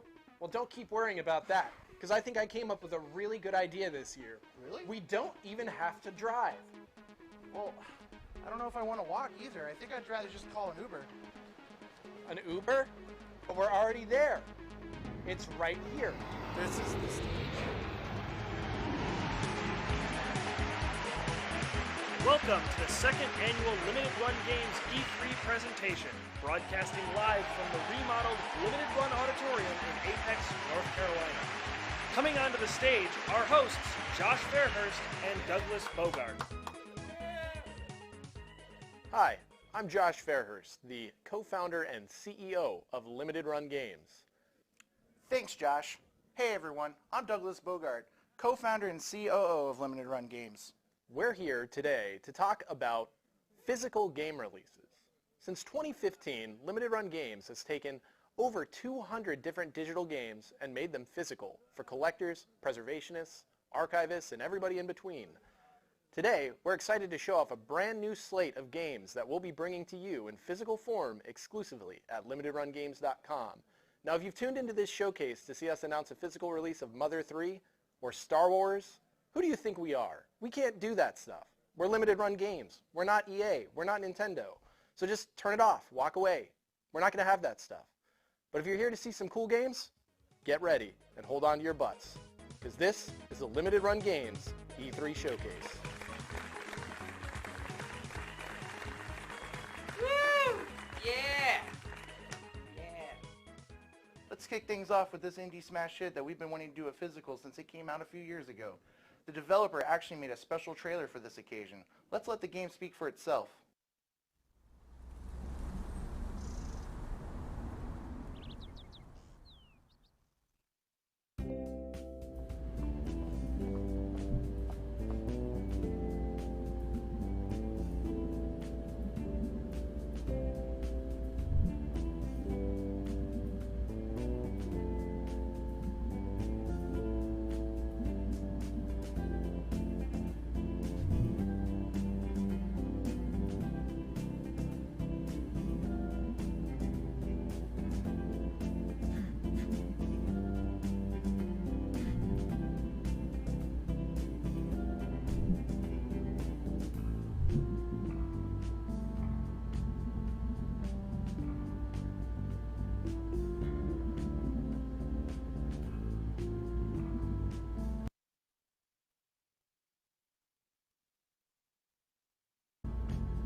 If you've been following Limited Run Games for a long time, you know that this is the console that got everything started for us.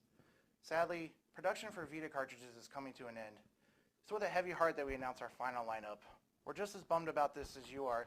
And we, sorry to be the bearer of bad news, but I ran the numbers, and it just looks like this whole Vita output thing, it's not going to work for us. We simply won't be making enough of a profit off the remaining products. We're sinking our cost in, and it's impacting our gross profit margin. We got to get that up. I know you don't want to hear this right now, but...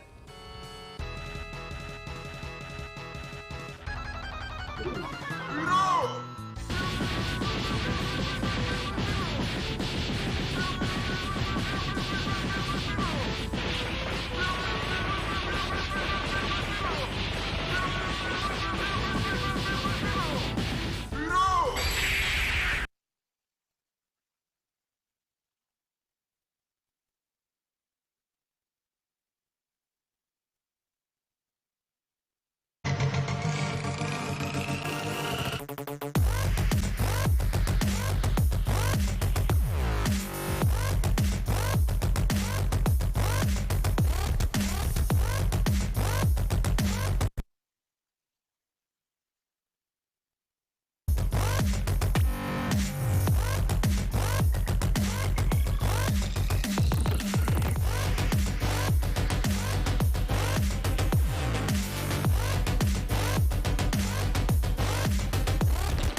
What a fantastic set of games. We have just one more Vita game for our presentation, one that I'm sure many of you have been looking forward to.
After 10,000 years, this game is finally free to get a physical release. This game comes from a franchise that is near and dear to many of our childhoods. Here's some pictures of the limited run staff morphing it up when they were kids. We're excited to bring you this game for the PlayStation 4 and Nintendo Switch.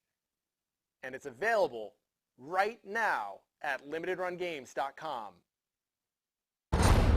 Look who we have here.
Power Rangers Battle for the Grid, everyone.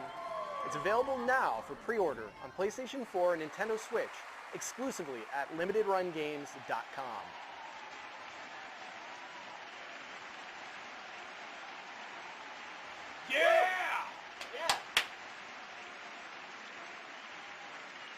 We don't often get the chance to release games of this genre, but as fans of Jet Set Radio and the Tony Hawk series, we are pumped to release this indie take on the white-knuckle extreme sports scoring genre you all know and love.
How many of you have ever wished you had a boyfriend?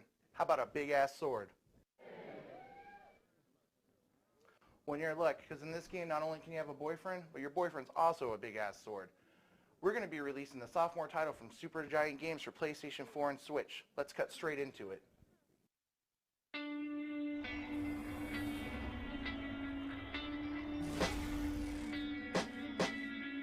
I always thought it's hard to make new friends, but making enemies, I guess that's easy. We got 4 problems. We saw their faces. We know their names. Know what they're capable of. They'll find us again. They'll find you and finish the job. Unless you find them first. You always always have a plan. And now, you have something more.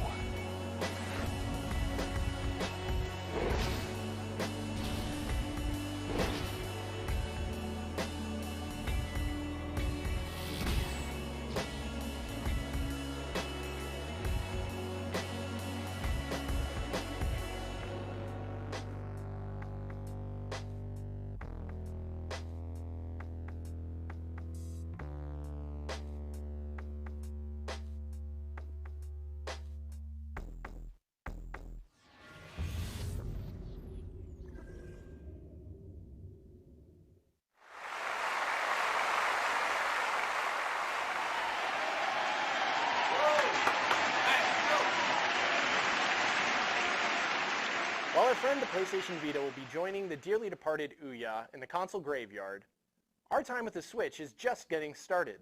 We're about to show you our upcoming games for the summer and fall on the Nintendo Switch. So once again, it's time for me to perform the Switchual.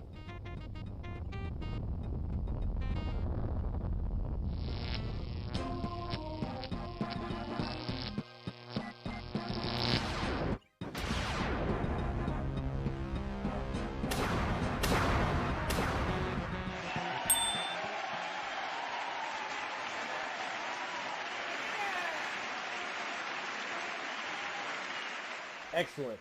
I've reached my perfect form. Now let's see what cartridges will be popping into my card slot later this year.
Wowee! What an exciting set of Switch releases we just showed. Well, now we're going to take a closer look at some of our upcoming Switch games. This next game is all about flying fast and free, and we've wanted to release it for a really long time. Check it out.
Hey there, buddy. I'm gonna need you to help me announce this next pair of Switch games.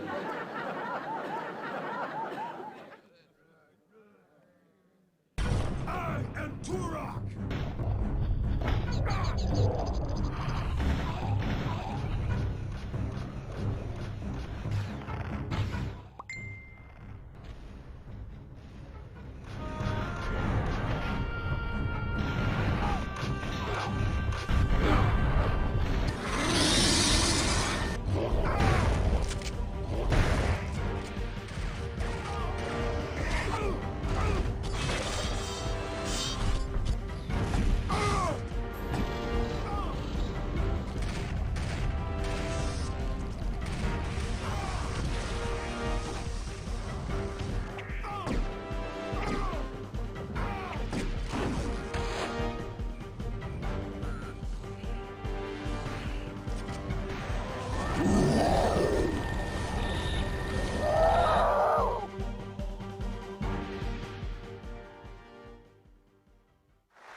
It's time for a blast from the past from our pals at Indie Creates.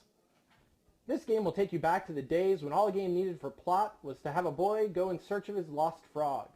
In this game, you take the role of a young boy who's searching underground for his frog with the help of his trusty tank. Here's Blaster Master Zero.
This next game will be our first release with THQ Nordic in a new partnership. It's a game a lot of us used to play multiplayer deathmatch in. The single player had quite a legacy of its own. And the game also taught me two very important lessons. One, when there's a problem in your way, simply blast it away. Two, when you're a gamer and the man's trying to keep you down, there's only one thing you can do. Rise up.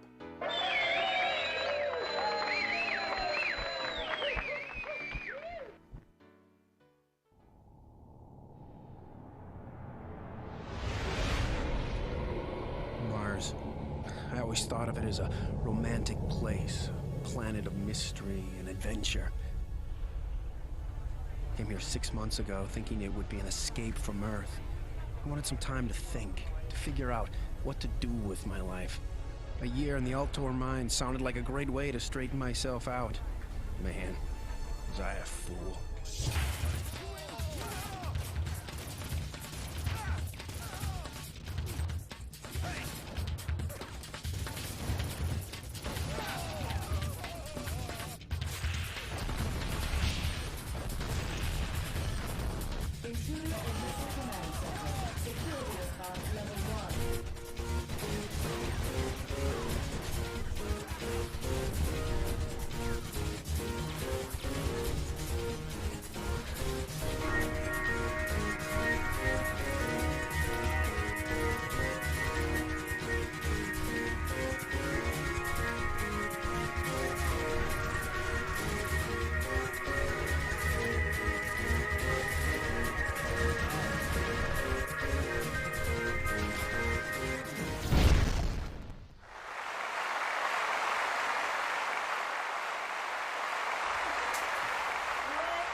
Wow, I for one cannot wait to get back to Mars. Speaking of Mars, did you know it's the 4th planet from the sun? Similar to Mars, the next game we're about to announce is for the 4th handheld system from Nintendo. I speak, of course, of the Nintendo 3DS.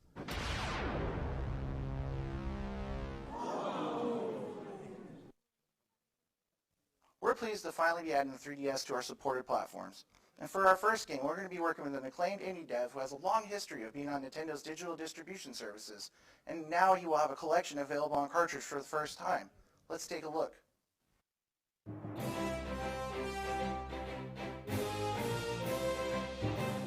Hello, Barry Bonsai here with a very special announcement. Atui is working with their good friends at Limited Run Games to create a very special physical release for the Nintendo 3DS. That's right, a limited physical run on the 3DS. Which leaves the question, which game will it be? Atui is perhaps best known for their dimension-leaping platformer Mutant Mudds, originally released on the 3DS January 26, 2012. Yes, you guessed it, Mutant Mudds will be released physically on a 3DS cartridge. Huzzah! But that's not all. Later, in 2012, the team also released an addictive explosive puzzler called Bomb Monkey. I have it on good authority that Bomb Monkey will also be on the cartridge. In fact, I know it will. Splendid! Moving right along, in 2014, Xeodrifter was released on 3DS, offering Metroidvania space exploration, awesome power-ups, and some wonderful dimension leaping of its own. That's right, Xeodrifter will also be part of the collection, Supernova. Cranking the difficulty up to 11, the muddy sequel, Mutant Mudds Super Challenge, made its way to the Nintendo 3DS in 2016 to test the skills of every platformer pro. Completing the roster for a Atui collection, Mutant Mudds Super Challenge joins the gang on the cozy 3DS cartridge. Brilliant! Oh, one moment. Sorry. I just got word that the code wizards at Atui are squeezing one more game into the cartridge. Oh my, cheese and crackers. Offering a charming and plucky platform adventure with a robust level editor and online sharing, Chicken Wiggle hatched on the 3DS in 2017. You guessed it, Chicken Wiggle will also be included on the cartridge, completing the Atui collection on 3DS. Excellent. That's right, folks. Atui Collection will feature 5 amazing games from Atui on one very unique and one very special cartridge for the Nintendo 3DS. Bloody marvelous. Thanks for watching and have a splendid day.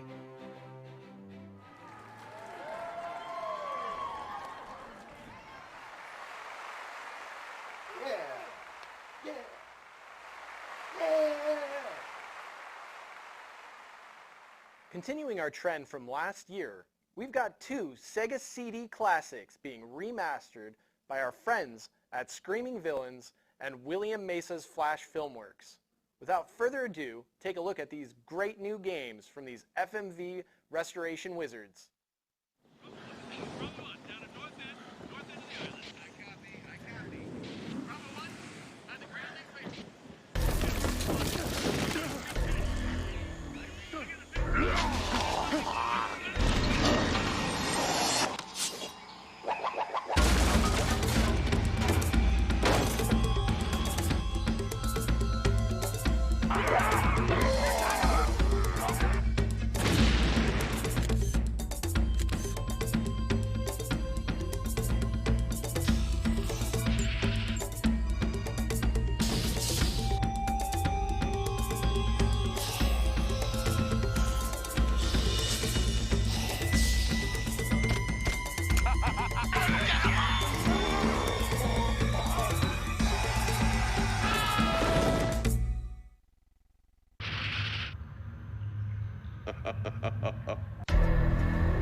name is Eddie.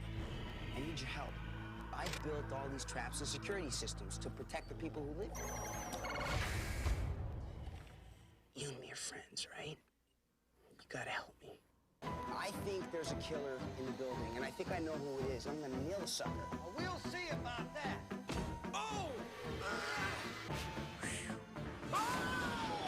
You're very, very good.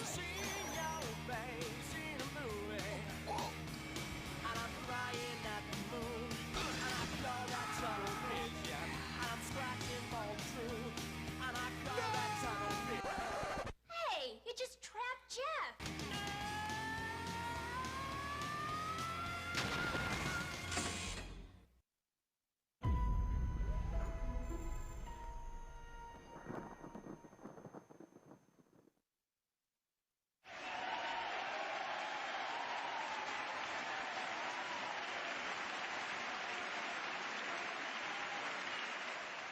Earlier we announced that we'll be bringing you Night in the Woods in physical form for the PlayStation 4 and Switch. While Night in the Woods might represent the modern adventure game, we're excited to announce this next game, which to many people represents the first adventure game they ever played. Or if you're a little bit earlier, it might be the first adventure game you ever played on CD-ROM. We're excited to announce that the adventure game of the ages, Real Mist, is coming to the Nintendo Switch and will be released in a physical form exclusively through Limited Run Games.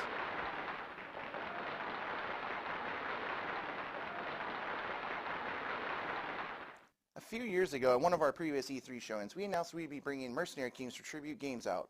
It brings me absolute pleasure to announce we finally have a release date for the PlayStation 4 version of Mercenary Kings from Tribute Games and Paul Robertson. This June 28th, you can now finally pick up Mercenary Kings. Let's check it out.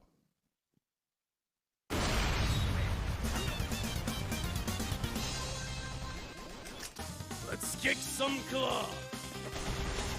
Battle ready. Heavy missile. Resistance, go!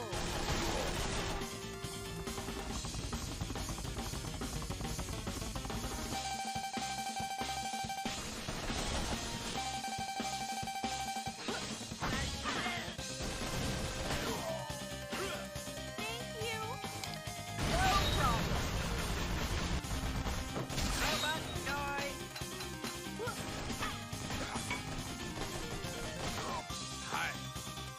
Here, all yours. Sorry. All yours. Tango, Yango, here.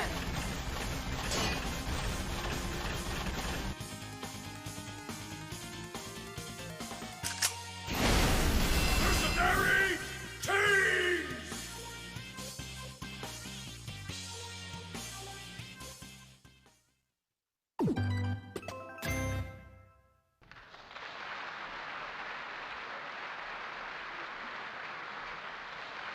Awesome! Let's do it!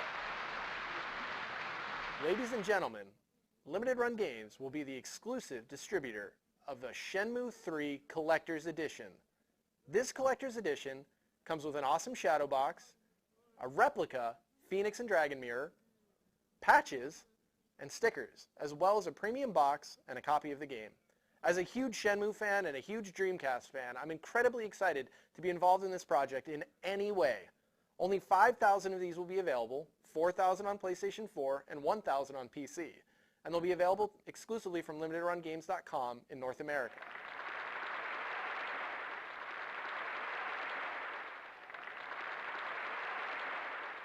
Shenmue 3, ladies and gentlemen, what a time to be alive. Well, we hope you've enjoyed this year's Limited Run Games E3 showcase. We hope that you've seen at least one thing that you're excited to add a hard copy of to your collection. Well, it wouldn't be the Limited Run Games showcase without another surprise. We've shown you modern games, we've time traveled back to the 90s, and we've done everything in between. Now let's go back to the very distant past for just one more thing. One more thing? One more thing. One more thing. One more thing. One more One thing. more thing. One more thing. thing. One more thing. thing. One more One thing. more thing. One more thing. One more thing. One more thing. One more thing. One more thing. One more thing. One more thing.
From everyone at Limited Run Games, thank you for watching. Stay tuned for a special live stream of Power Rangers Battle for the Grid, now available on limitedrungames.com.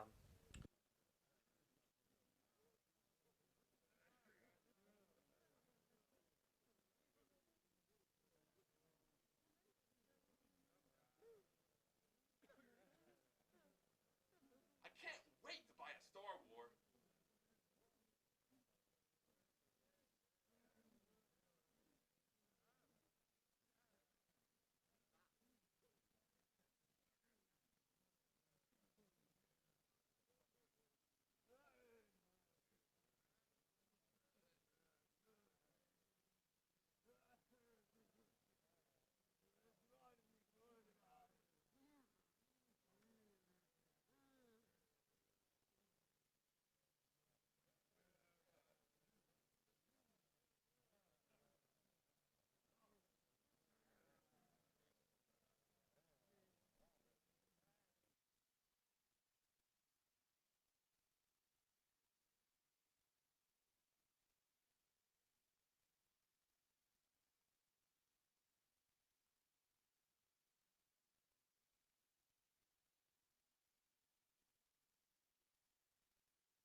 To see. Remember, folks, people make games, and that's what E3 is about. Not only about the games, but the people who make them. So go out today and tell a dev something that you love about their work.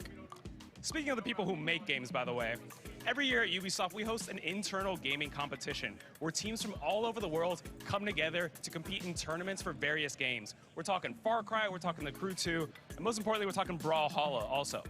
Now, the winners of this tournament won free tickets to E3. They thought they were just going to come out here, enjoy the show, take in the sights, enjoy the beautiful weather. But no, we're going to toss them on a live stream, and we're going to have them compete against the devs who make Brawlhalla. And we're going to see who comes out on top. And joining me to cast this game is Steven from the Brawlhalla team. Steven, thanks for joining us. Oh, thanks for having me. We're so excited to be here. We've got our teams right here lined up. They're ready to go. Oh, they're already into the match? Oh, we are late here. Okay, so we got the red team is our champions of the tournament, the internal tournament. That's Team Tea Time versus the blue team. That's the Brawlhalla devs. We make this game. We fancy ourselves pretty good at it. And Team Tea Time is looking to prove us wrong. Just to give a little context, if you look in the top right-hand corner, you can see everybody's icon represented there. That bar goes from white all the way to red in health. The more damaged you are, the farther you fly. You're trying to eliminate your opponents to score some points to win the game. Looks like blue team has an opportunity off on the side. All right. Oh, the dunk off the edge. Is he going to be able to make it back? Oh, gets knocked out again. Looking like the blue team's going to take the first stock, and that is it. The first stock goes the way of the devs. Already getting an early lead in this matchup. We were not going to make it easy on them. Even though, you know, we've become fast friends with these guys since they've been over here, but this is an all-out war. This is, you know, we're playing for real. We're trying as hard as we can to win this match. Blue team dealing lots of damage now. Looking for some more finishers. Everybody's so heavily damaged on the top right. You can see And it could go either way. Oh, yes, red team scoring a point. There we go. The big dunk off on the side gets them on the board. They're in the positive now. Can they mount this comeback? All right. Oh, they're up on the top. Battling it out. Looking for another ground pound. Our Ragnar's going to sneak by. Oh, another big hit. All right. Oh, no, and a fall to the death. And that is negative points for our Brawlhalla devs. Losing it out there. All right. We're making some noise out here. This is all right. We're having a good time. All right, blue team, little team damage there. Team damage is on. It's still a close match. Looks like all of our Brawlhalla devs are in the positive. So far in the lead, we got 2 minutes left in this game. Can Team Tea Time come back? Let us see. Oh no, more team damage. Not the way to do it there. Gonna need some big hits, secure some KOs. This game is getting close though. All right, caught in the cloud, thrown out far, yes! Oh wait, is that enough to turn the tide? I'm trying to do the math in the corner. It's got negatives, this might be above my pay grade. We'll have to see at the end. All right, but this is gonna be close. We've got 1 minute and 45 left. We came out here, oh what? Okay, nice cleanup on the side. Slashing his way through his opponent. Taking another stock for the dev team. We wanted to make this as hard on them as possible, so we would have all the fun here. Oh, what? Okay, that bomb made it through. Nobody got caught up in that. Items are live on this one, too. So there'll be bombs and spike balls, all kinds of items you can throw around. Off on the edge. Can blue team get the KO? No. Looks like a red player is going to make it back up through, but not before getting thrown off again. Oh, double KOs coming out. Scores flying up. People losing their lives left and right. We've got 1 minute left in this game. Can red team come back? I don't even know the score. It's so close. Oh, we got some support for the devs. But Team Tea Time, I'm on Team Tea Time's, side right here. A little bit of the underdog story, but they're coming back. They're doing some work. They've got some KOs. Oh, that bomb is gonna be trouble.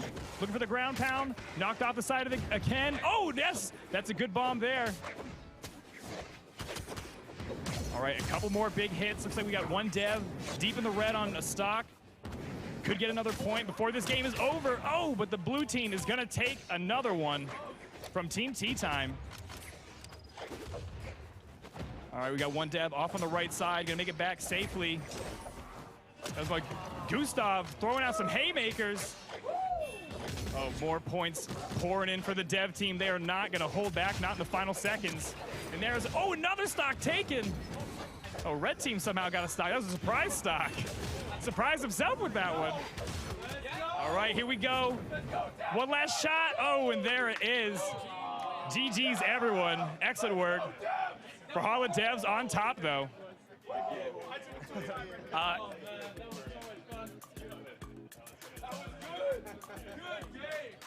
That was a great match. Steven, thanks so much for casting. You do an amazing job. And congrats to the Brawlhalla devs. Who would have thought they'd be so good at the game they make? But you know what? Team Tea Time gave them a run for their money. So congratulations. And if you fancy yourself a talented Brawlhalla player, head to the Ubisoft booth at Tuesday at 5 p.m. And there'll be an open tournament where you'll get to challenge the devs yourself. Let's see who can do it. And we're out here, we're competing, but it's all about sportsmanship. You saw that handshake. And remember, folks, anytime you're playing games, it's all about sportsmanship. So we got a special message for you from the master of video game etiquette. Check out this video. Who's shooting? What are they doing? Come on, man. I'm dying. Damn. You got me again. I'm bleeding out. Hey, you guys hold on. I gotta do something. Yes, I'm Ice-T. I'm sure you've heard all those stories about me, and they're all true. Now, you guys know video games are for everyone, and we need to keep a safe environment for the enjoyment of all. But not everyone's cool like that. So let's run some stuff down and see how smooth you handle certain situations. Question 1. You're playing PvP, and you get smoked by another player, and he starts talking smack to you. So you A, do nothing, you'll get him next time. B, camp and only try to kill him the entire next game. Or C, work on your game plain and simple in practice. A and C are right. Camp is for noobs, and I don't think your team's gonna be too happy about that. But listen, there's a difference between some friendly trash talk and being a toxic dick. There's nothing wrong with hitting your guys with a little smack, but saying good game doesn't cost you anything. Okay, let's try another one.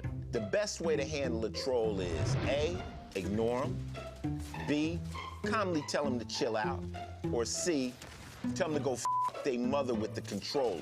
Listen, y'all, it's obviously either A or B.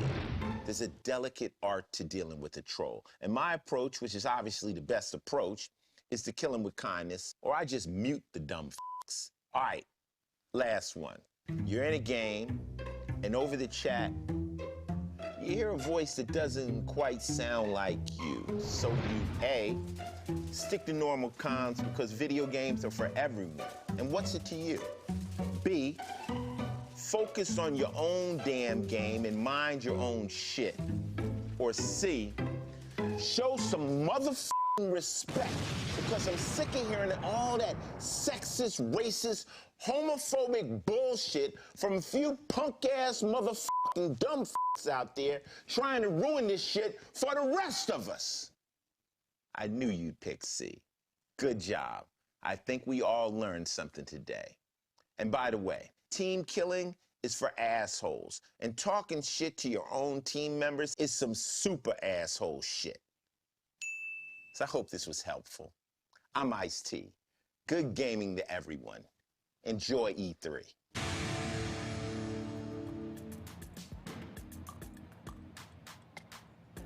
All right, guys, well, here at Papa Ice-T, do not be a toxic dick.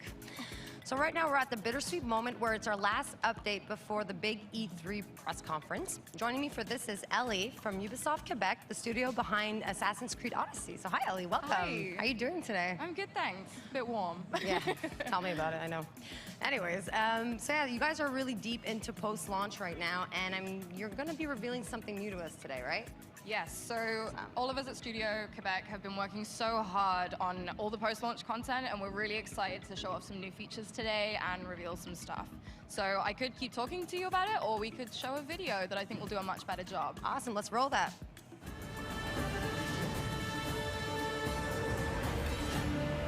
The Story Creator Mode is a tool that we're going to give to the community to create all the stories they want in the world of Assassin's Creed Odyssey.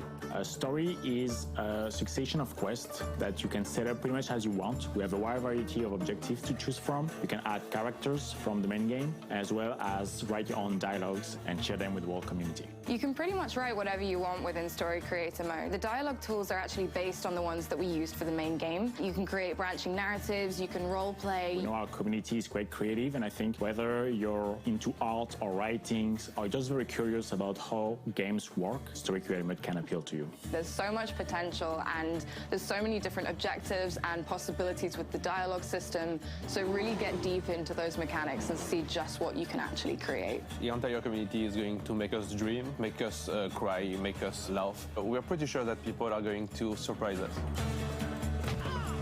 I'm really excited to see what the community can actually come up with. I'm excited to see the variety of quests that they will make and the stories that they can tell within the world, because there is so much potential there.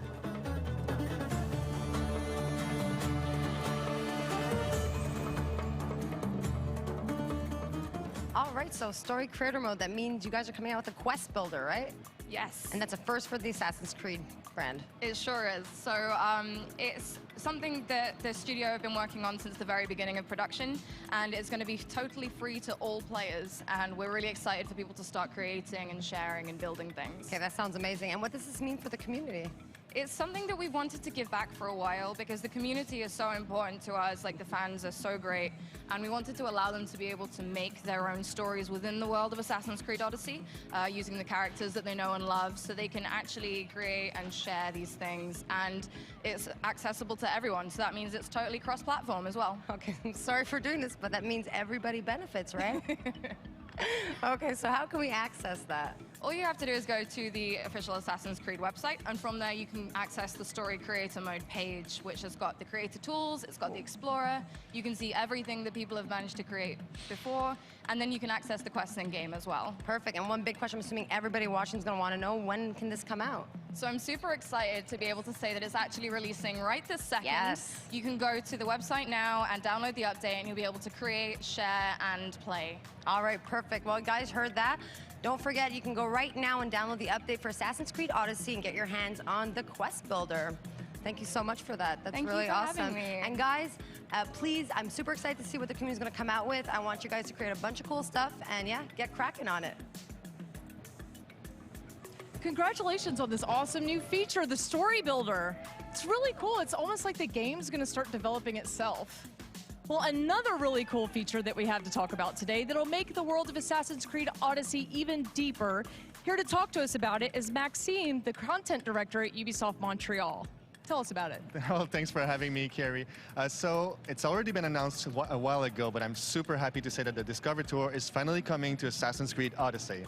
That is awesome. So this is going to be our opportunity to learn even more about the world of Cassandra and Alexios. Now, for those of us who may have forgotten what the Discovery Tour is, give us a little bit of a reminder. So it is basically the same world as the main game, but we remove any pressure, any conflict from it. Here, it's all about exploration. It's really meant to be accessible for gamers and also for non-gamers.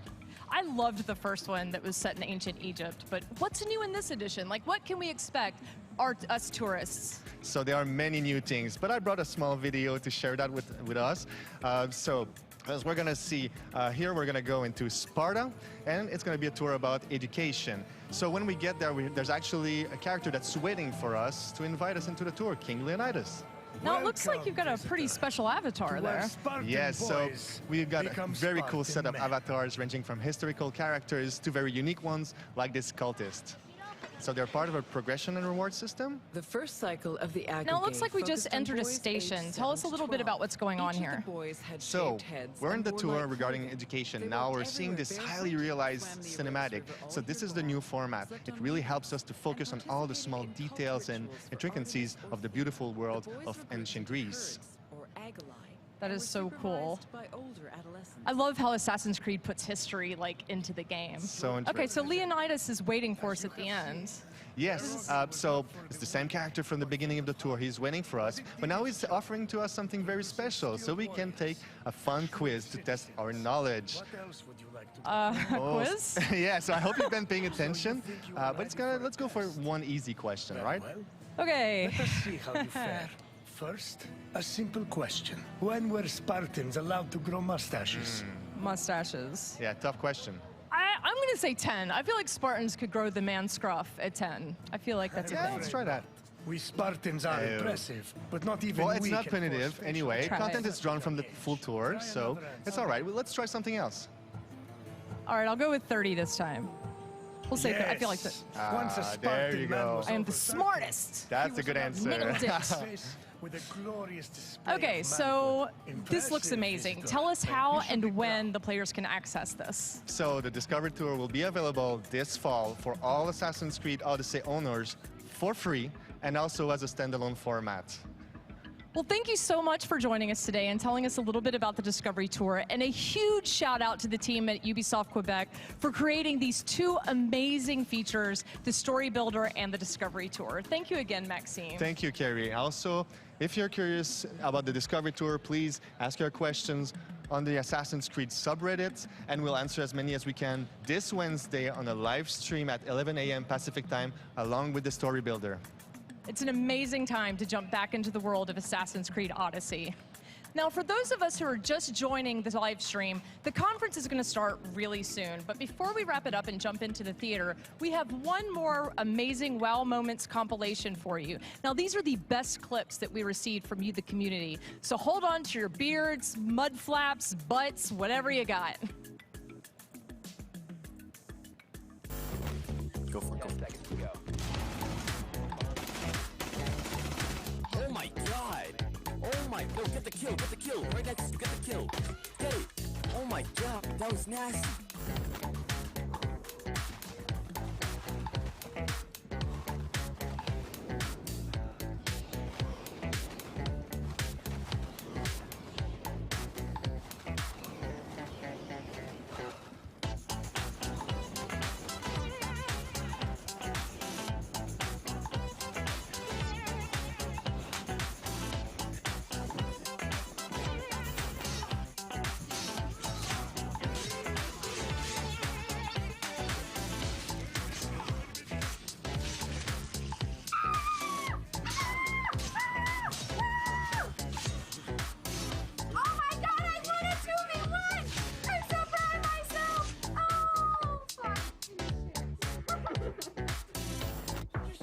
Hi, Bean. I'm Bean, creator of Wikipedia.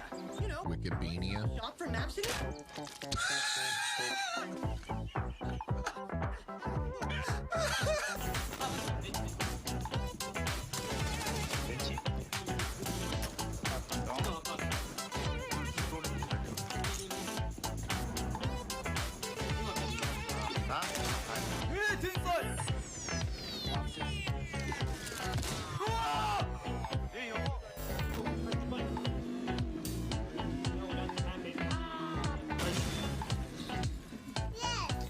Yes! The goal of the game is to not die. Dude, he started swinging while the thing was getting me up, so he knew I was gonna get up. What a bully. Surprise, motherfucker! Oh shit! Oh, why my feet?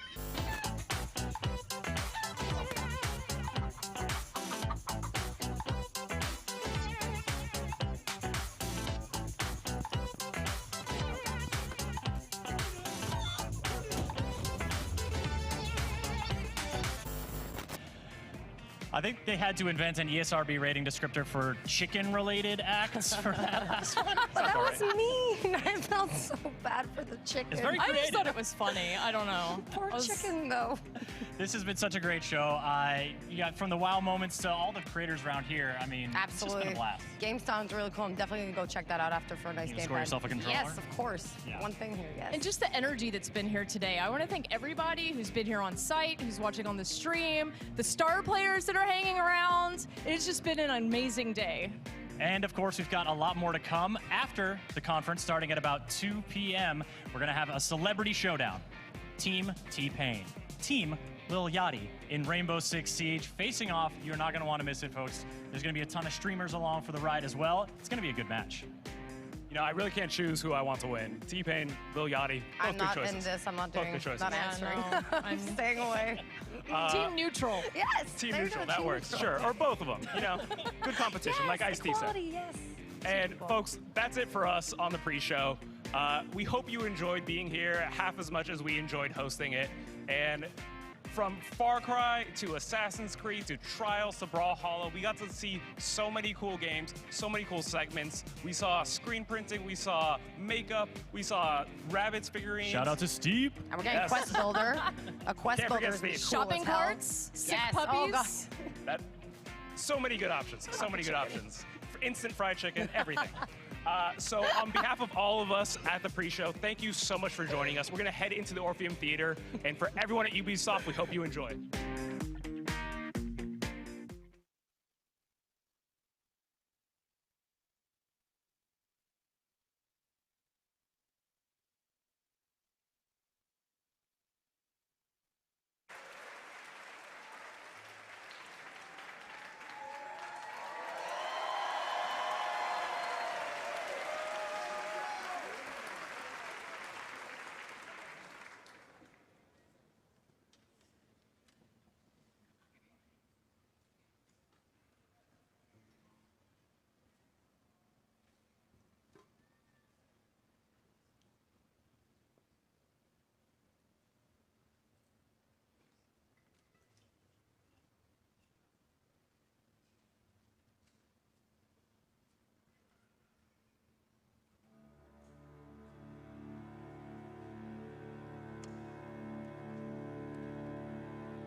What you just saw was only a glimpse of the Assassin's Creed Symphony Tour starting on June 29th.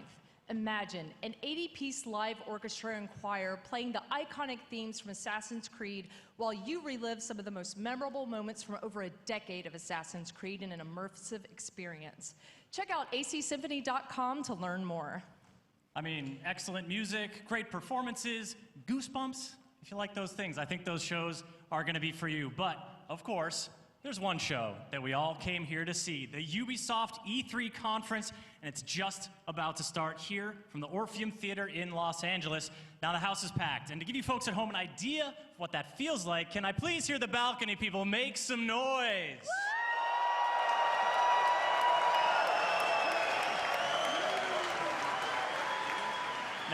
Now, if you please, I'd like to do the same for the people sitting on the ground floor.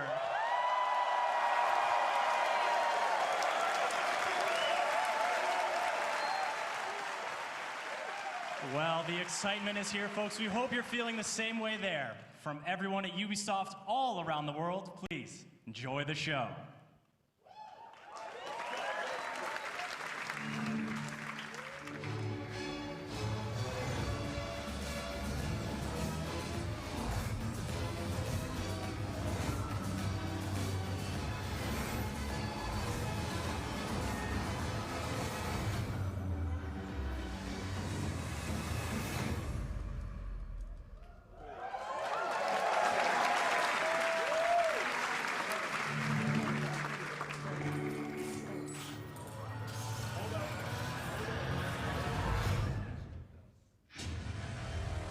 London. Greatest city in the world. Well, used to be. Now it's a right mess. The government's fucked off. Extremists are grabbing power. Organised crime slicing up the boroughs. The war dogs are out. And freedom's a bloody joke. But this ain't their London. This is our London. And there's a new power growing. It's all of us, together. We're building a resistance, one recruit at a time. What's my favourite operative up to this evening? And no, I never say that to the others. Scouting talent, Bagley. So gob shut, eyes peeled, yeah? I have no eyes, and if I did, I wouldn't peel them.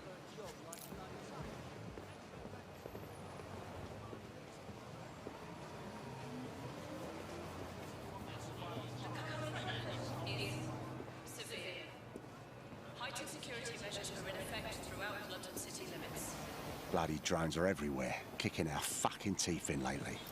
Then I recommend you recruit someone who can deal with drones. Brilliant, never would have thought of that. Oi! You're clear. Sod off. All right, easy. I'm complying. Impressive skill set. Sure, but we need a drone expert, Raj, not a shit kicker. File that one away for later.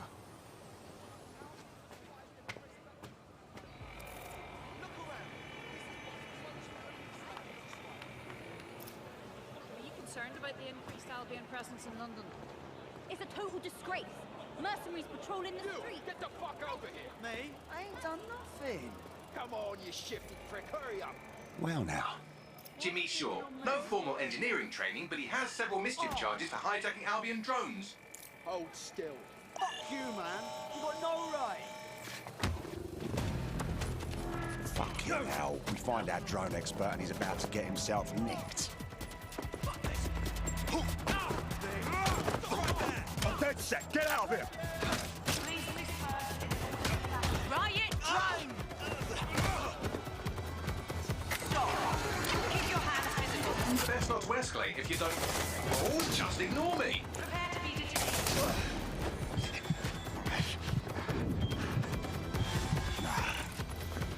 Not today. Halt. Prepare to be detained.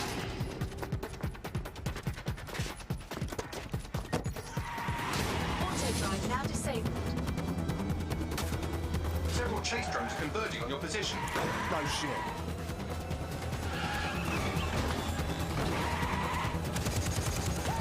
What were you planning to tell me about the bloody checkpoint? Oh, there's a checkpoint.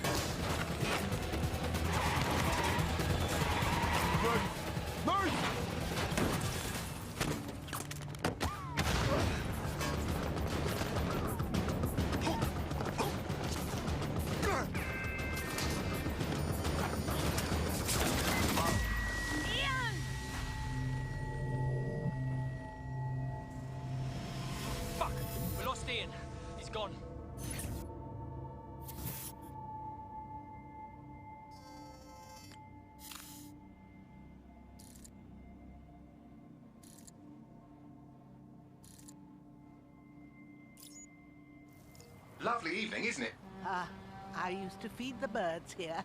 Now they're all bloody machines. Get used to it. In the long march of progress, everything dies eventually. Eventually, even you, Bagley, I'm sure. Now, there's my Helen.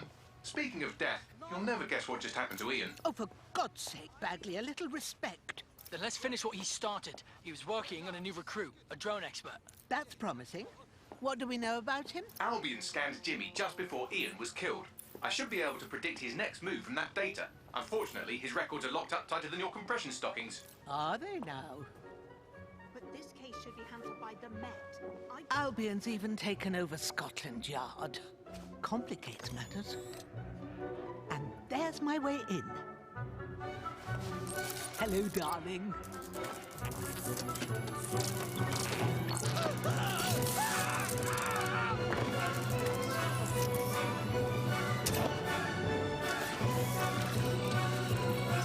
Time to go. They'll be on to me.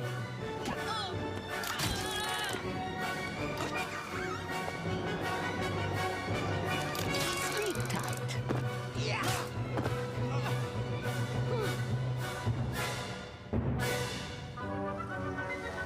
The files you stole indicate that Jimmy's gone to Camden Market.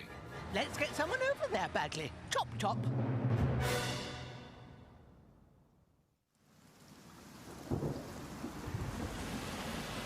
Ready for some action, Naomi? Always. But this recruit better be worth all the trouble. According to the Scotland Yard records, Jimmy's sister was killed by Clan Kelly. We believe he's seeking his revenge inside Camden Market. Camden Black Market, you mean? Yes, the Kellys are rumoured to run all sorts of illicit goods out of the old stables. Some with fingers and toes. If he's gone in there alone, he's in big trouble. The Kellys have this place on full lockdown. I have an idea. Today, everything's all fine and dandy. It's all... We need to get this shit back into fucking streets. And we can.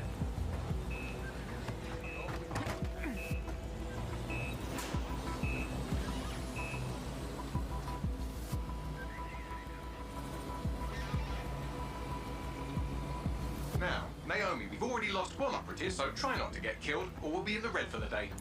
Copy that.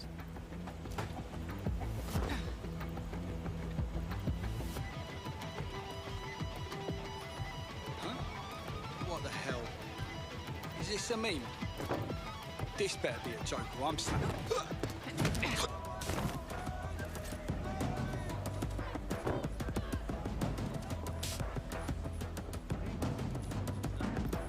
Cannabis and fentanyl, together at last through the miracle of genetics.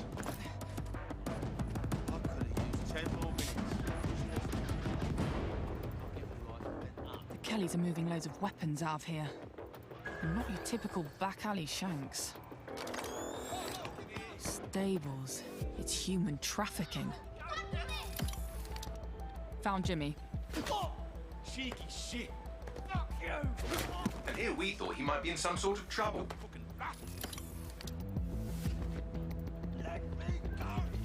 So, how are you going to get him out of there? Lots of hugs and kisses.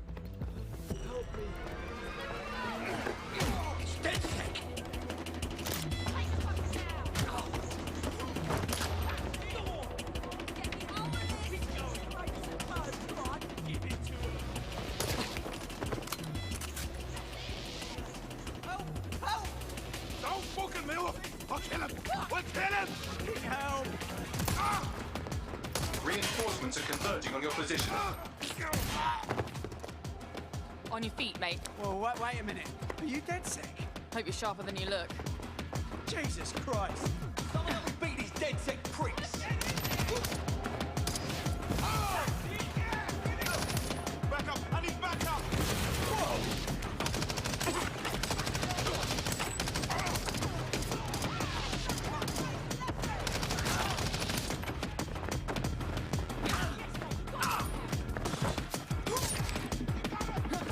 Does the rolling help?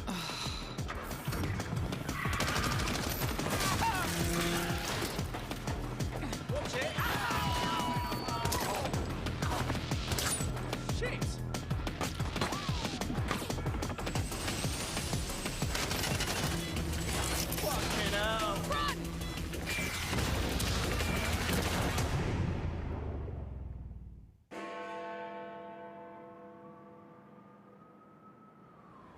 Well, we showed those fucks, didn't we?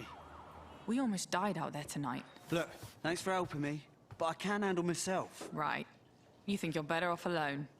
You think everyone else has given up and there's no one to trust. That's what they want you to think, and that's how they'll take us, one at a time. It doesn't have to be that way. Together, we can change things. Wait.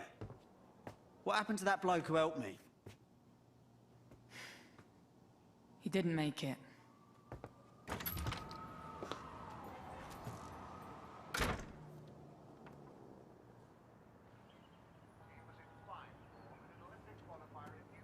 Fuck it.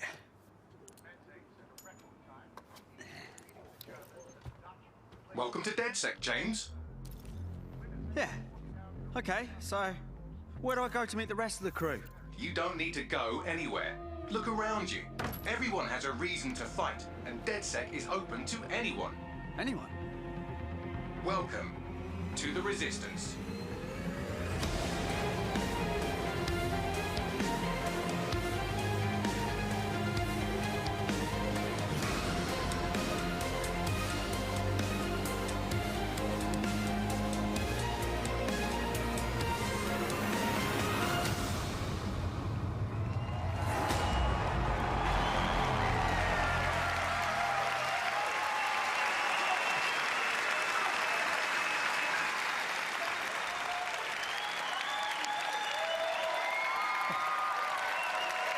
Thank you.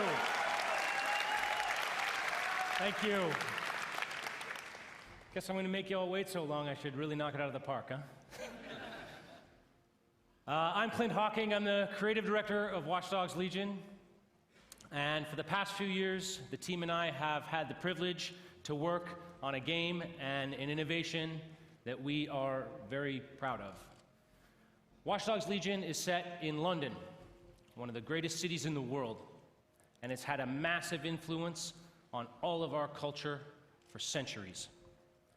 Today, with Brexit, London's at a turning point. It's hard to predict what the future holds for London, for the UK, or for the world. But history has proven time and again that where London goes, all of us go together. In our near future, London is facing her downfall. The UK has become a surveillance state, and freedom has been replaced with fear. Armed drones patrol the streets, deportation squads rip people from their homes, and Granddad is using crypto to buy a new kidney on the black market. But Londoners never surrender. Their resilience and determination is an inspiration to us all, and they are the heroes of our game. All of them. In Watch Dogs Legion, your mission is to build a popular resistance to fight back against the emergence of an authoritarian regime. This means you don't just play as one hero, but many. And in Watch Dogs Legion, you can recruit and play as anyone.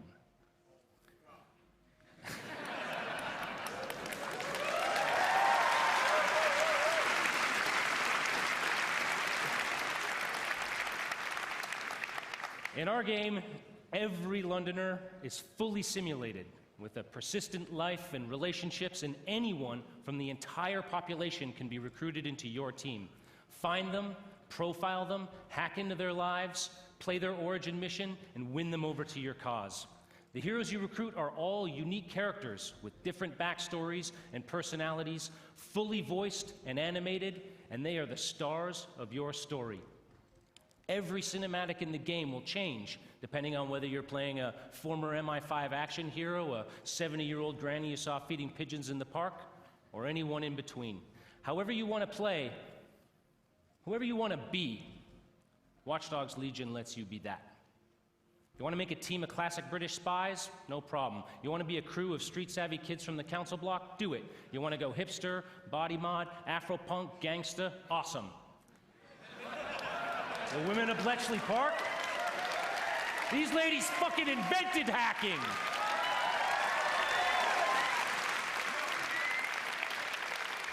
Play as Anyone is the innovation that transforms a story about freeing London and the world from the grip of tyranny into a game about the heroes that live in each of us.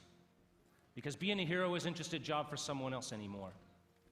It's a job for everyone. So on behalf of the Watch Dogs Legion's team here and around the world, I hope to see you on the booth. Thank you for your time, and welcome to the Resistance.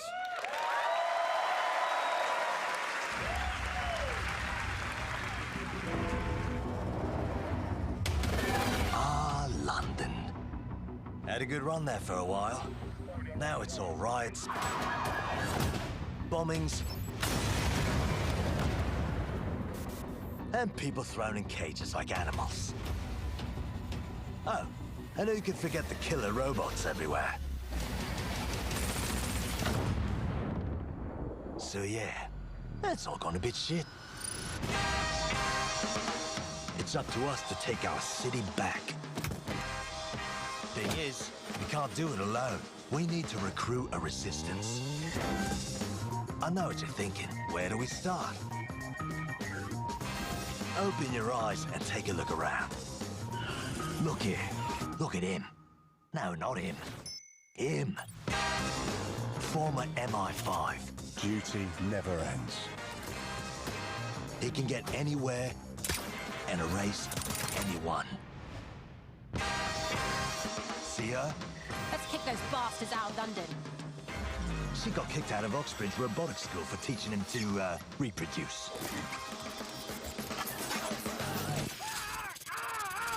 And that fella over there? Proper bellend. Come on, come at me. He'll crack your skull just for looking at him funny.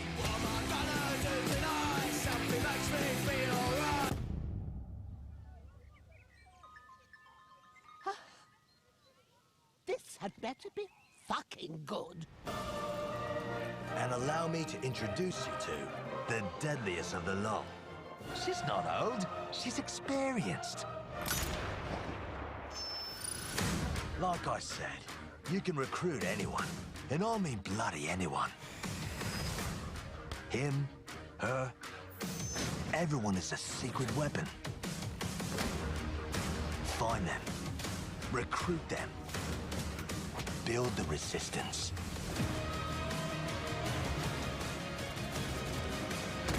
Let's unfuck this world.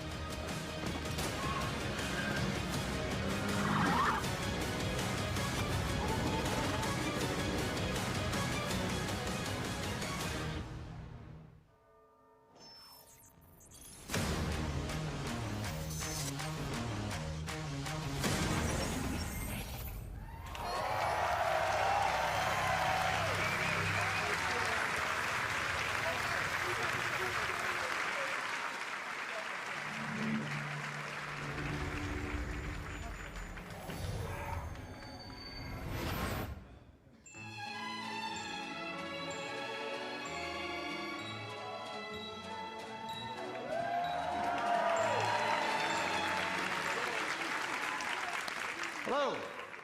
My name is Rob McElhenney, and for the past 14 years, I have been making a television show called It's Always Sunny in Philadelphia. Thank you. But I am here today because I love games, and I wanted to express that love in the only way that I know how, save for playing them, and that is to make a TV show about them. More importantly, the people who create those games and the people who play them. So last year, I called the funniest people that I knew, Charlie Day, Megan Gans, and David Hornsby, all executive producers on Sunny, and we started talking. We realized very early on that if we were going to do this, we wanted to do it right and to be as authentic as possible, because, as you all know, nobody smells bullshit like this particular community. So we did the right thing. We partnered with Ubisoft, and away we went. It has been an incredible experience working with one of the biggest and best game developers in the world to inspire us, because our show takes place in the fictional studio that created the biggest MMORPG in the world, Mythic Quest. And we meet them on the cusp of releasing their biggest expansion yet, Mythic Quest: Raven's Banquet. The show follows the team of devs as they navigate the challenges of running their game while dealing with the difficulties of modern office life. These people are truly stuck together, yet they grind it out day after day for the love of the game. And at the head of that team is my character, creative director, Ian Grimm. Like,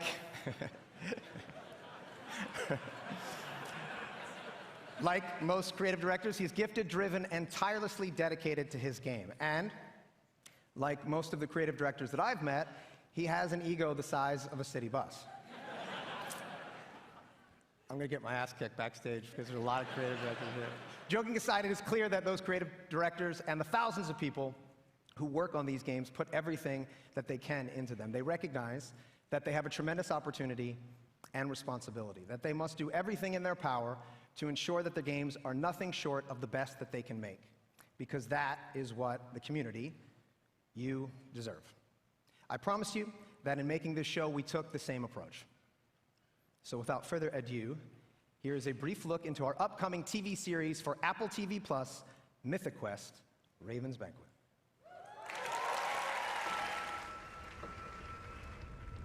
What is Mythic Quest? Some may say it's just a video game. When it first debuted, MQ was hailed as a masterpiece. Now played in 20 different countries on 6 continents, it's the biggest massive multiplayer role-playing game of all time. And today, they find themselves on the precipice of their first major expansion, Mythic Quest, Raven's Banquet. And it all falls on the shoulders of one man, creative director Ian Grimm. When we think about cultural touchstones, we think E.T., Star Wars, Avatar, and yet our industry dwarfs the traditional entertainment business.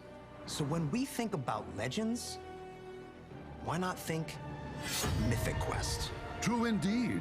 And when we think of visionary world-building artists, instead of just Spielberg, Lucas, and Cameron, why not think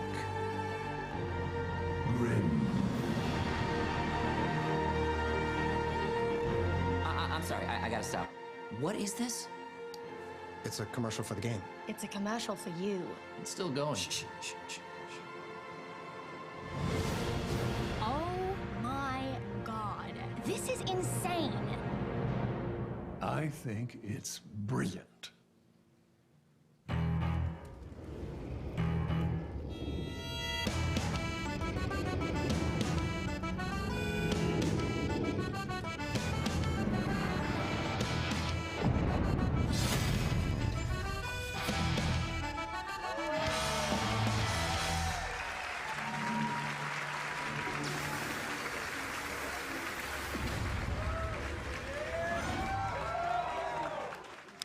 Hey there, my name is Parker Intero Mackay, esports caster for Rainbow Six Siege. There are so many exciting things to come in Year 4. In-game events, map reworks, playlist updates, a roster of 52 unique operators, and of course, a thriving esports scene. Starting tomorrow, you'll be able to enjoy our 13th season, Operation Phantom Sight. This major content update brings 2 new operators to Team Rainbow, Nook and Warden. After this show, be sure to stick around for an intense celebrity match starring T-Pain, Lil Yachty, and some of your favorite Twitch streamers for the Twitch Rivals Celebrity Show Match. But right now, here's a glimpse of the new season in action. Thank you, everyone, and have a great E3.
Again?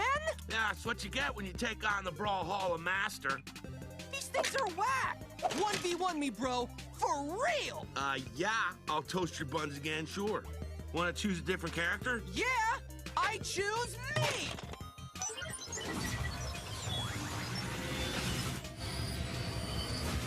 Whoa. Yeah! Woohoo! Brawl Jabraic! Oh, my burrito. Whoa! It's those guys from the game! What time is it? Adventure time!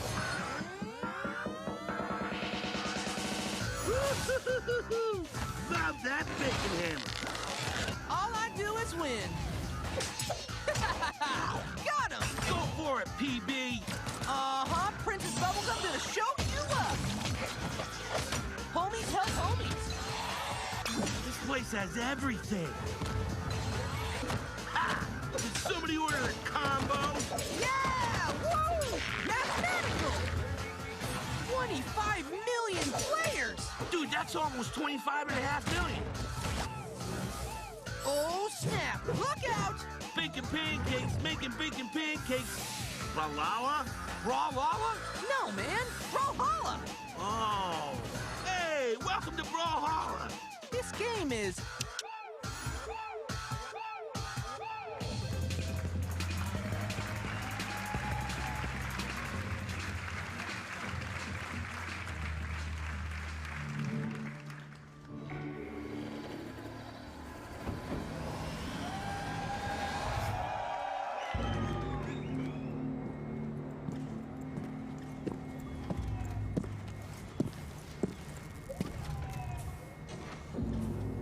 The only test of a man's worth is battle. When those rounds come screaming past your head, you're gonna learn if you're hungry enough to take that victory. And we're going to battle with the soldiers that we used to be. Ghosts. And you better believe that they are hungry too. Once upon a time, some of these ghosts, they may have been your friends. And there is brotherhood. But then there is what the world needs. These ghosts, they are the past. They still serve the machine that we left behind. And right now, for the future, the world needs us. I'm honored. I'm honored to be here with you tonight. And as you head into battle, with that mean look in your eye and those bad intentions in your mind, remember this. You are the few with the courage to make history. You have the desire to take victory. You will be on a battlefield full of ghosts, but only you have that hunger. That hunger that makes you wolves.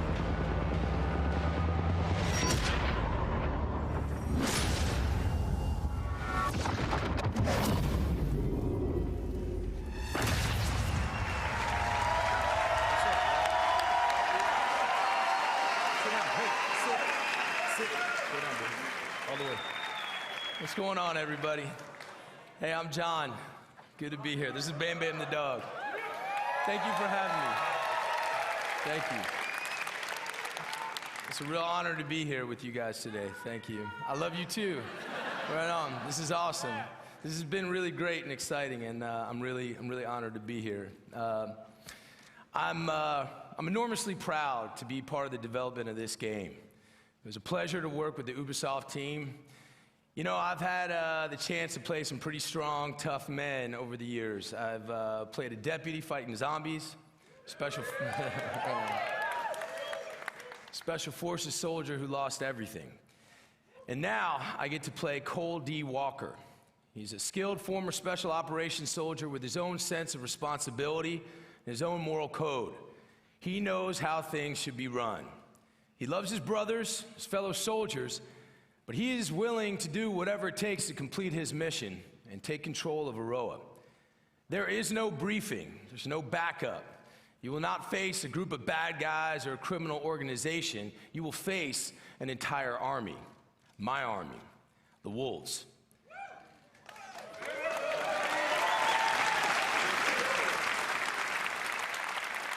We've got the numbers, we've got the organization, and remember, we trained alongside you. The weaponry of a fully operational special ops detachment. Trust me, there's an unparalleled arsenal of high-tech weapons in Aroa.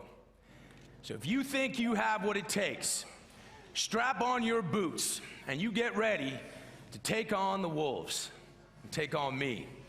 See you in Aroa, we'll be waiting.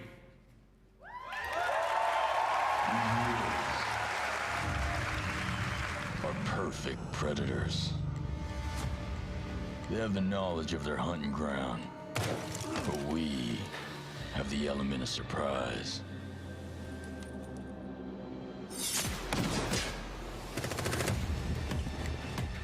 They have the technology, but we have the skills to even the odds.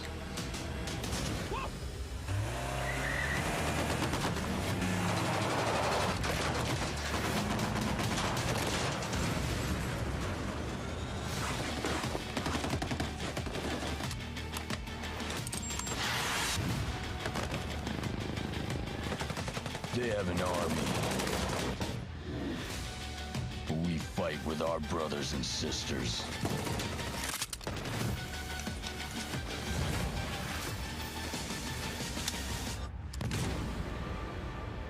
They are hungry, but we are enraged.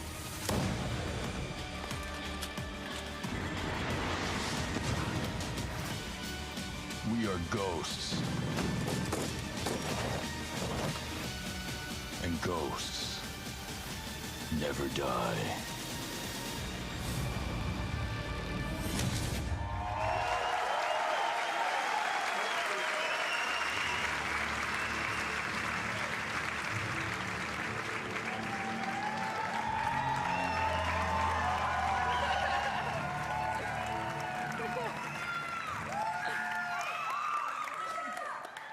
Hi, everyone. Being a community developer on Ghost Recon Wildlands and Breakpoint has been an incredible journey for me so far. When we first announced the game, you were very excited. And after discussions with members of our community, I today announce that with our post-launch plan, we will be bringing back our AI teammates for our solo players.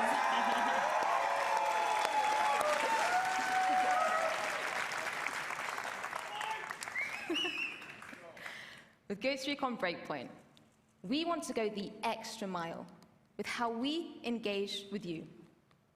So I'm pleased to announce a brand new community program that will allow you to express and share your passion. Welcome to Ghost Recon Delta Company.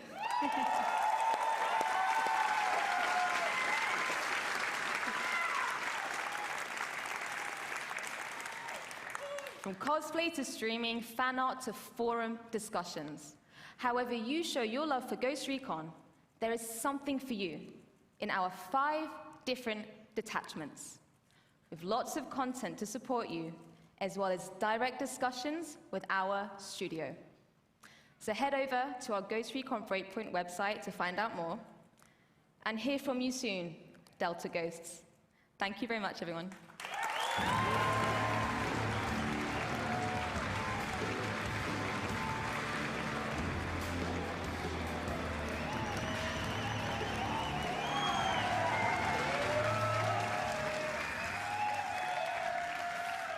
Thank you, Laura. Hello, everyone.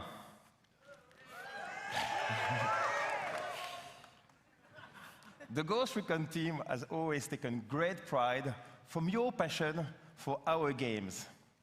And that passion is what pushes us to deliver the best Spec Ops experience out there. Behind enemy lines, You will be fighting the most dangerous enemies the Ghosts have ever faced, constantly testing your survival skills. Yes, we can't wait to welcome you in Ghost Recon Breakpoint on October 4th. And one month before that, our beta will be live on September 5th.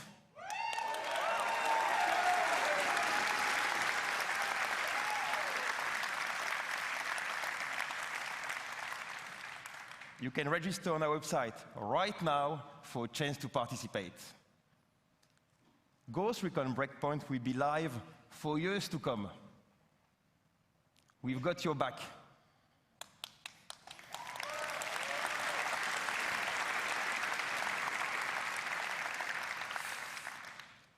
New content, free updates, and many surprises inspired by our community.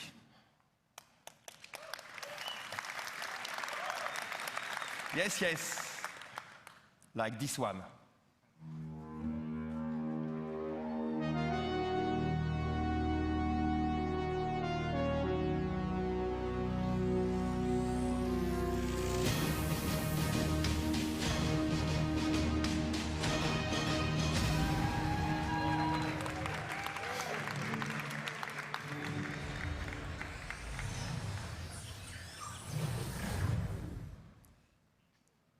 Will you survive your breakpoint? All right.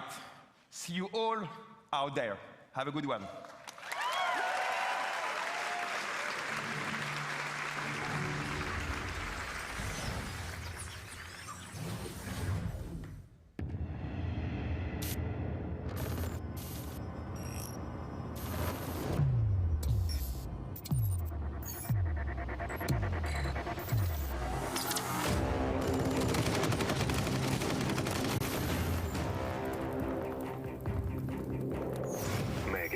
A dauntless and daring agent.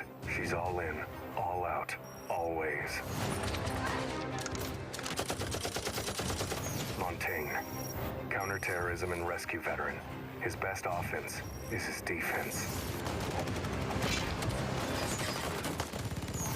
Nomad, covert special ops team leader. A ghost on the battlefield. Caveira, highly skilled defending operator, lightly armed, massively effective.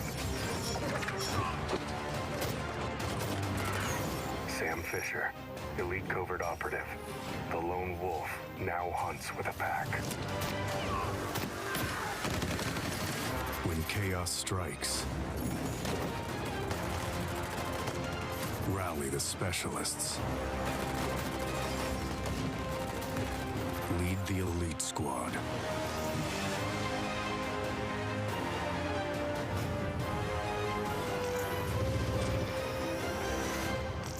Pre-register now.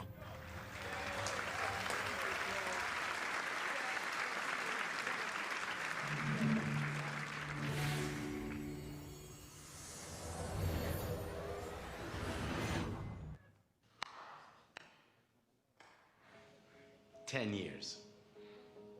10 years. That's a lot of dancing. We're exhausted. I know. But think of everything we've done. It's not for us, or for you, or you. It's for them, the players! We danced, and Silvio and his girlfriend got married. We danced, and our friend Jaden Rodriguez danced for millions, bringing together generations. That's right. We danced, and they set world records. Do you remember Carrie? Yep. Of course we do, because we were with her. That's right. Yes? Dance is why we exist. And I know we're gonna have much more of these moments because dance is a force. It's transcendent. It unites and it shows us who we are. That's why Just Dance is more than just dance. Let's get out there and get ready for what's next.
There's an old tale about this village.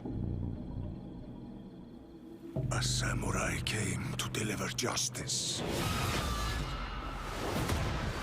But darkness clouded her mind. She slaughtered every living soul.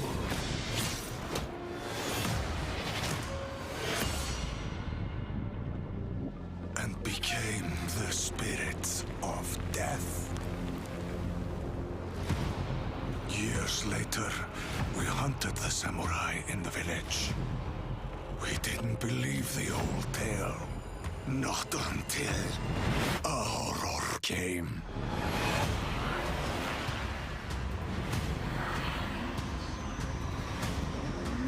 Spirits hungered for our souls.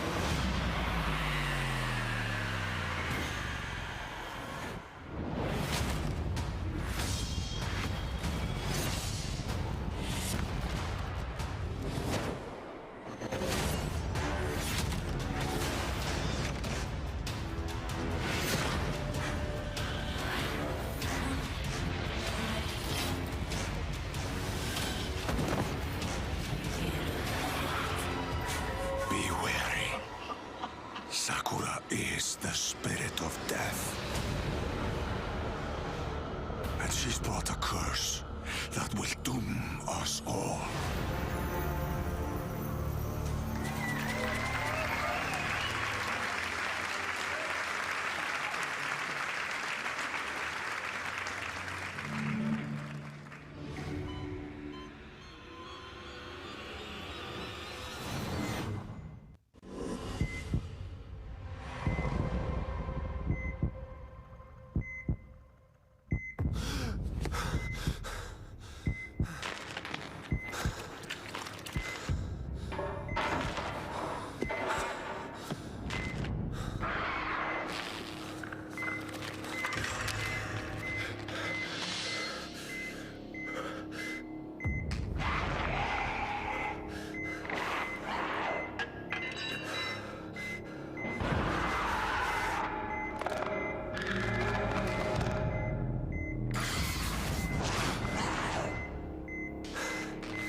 Found him.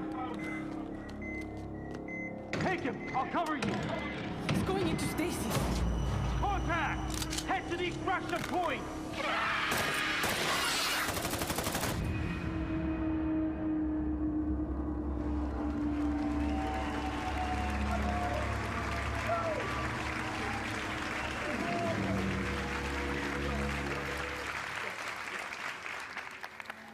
Hi, I'm Bio Jade, and I'm the lead game designer on the next Rainbow Six game.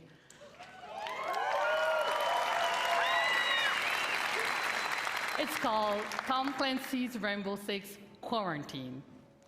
I'm part of a new team in Ubisoft Montreal that set out on an exciting new mission: create a radically redesigned co-op experience built on the foundations of one of the best shooters of this generation. What Siege is to the PvP shooter genre, we will be to PvE co-op.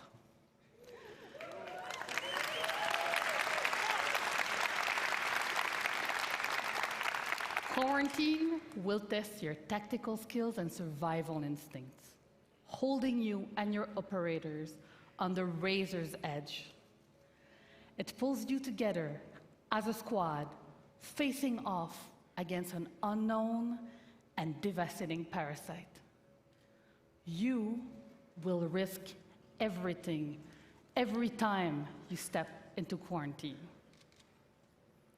Stay tuned and start prepping for your next deployment. I can't wait to show you more, and have a great E3.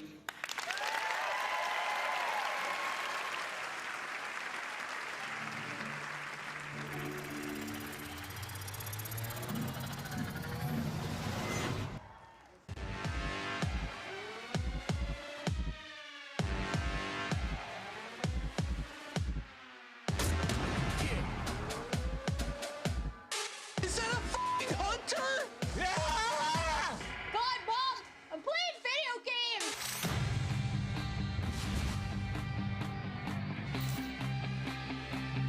We will stand united!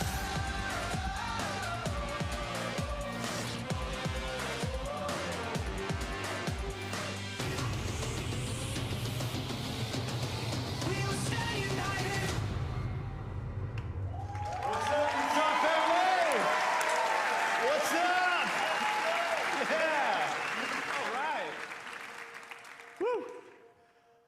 As creative director at Red Storm Entertainment, there's no greater reward for me or the team than to see our game come to life and to see our players, our star players, taking tremendous pride in being a part of the Division.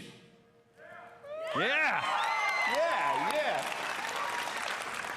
Now, if you haven't had the opportunity to play the Division 2 yet, we would be thrilled to have you join our very passionate community, because I'm happy to announce that this week only, between June 13th and June 16th, the Division 2 will be absolutely 100% free for everyone to play.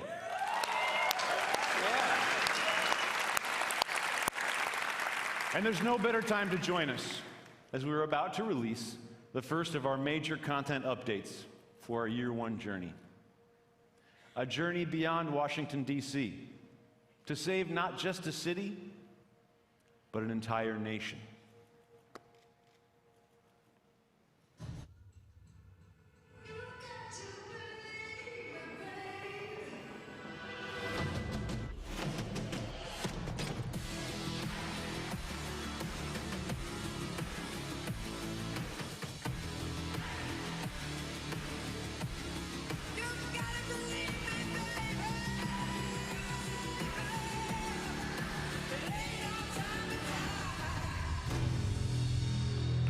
All right. Thank you. Episode 1, coming in July, right around the corner. We deliver to you new main missions and a brand new game experience. So for the first time, we're taking the fight outside the city, and you'll venture deep into the woodlands to spearhead an attack on a presidential compound as you seek to bring a traitor to justice. The National Zoo is the setting of our next mission, where you and your team will hunt down the surviving outcast leader. And this brings us to our final edition of Episode 1, a place called Kenley College, and it's home to an entirely new gameplay experience. One that will take exploration, investigation, and logic to uncover the fate of a military convoy gone dark. Now, Episode 2, coming this fall, we will bring to you the Pentagon.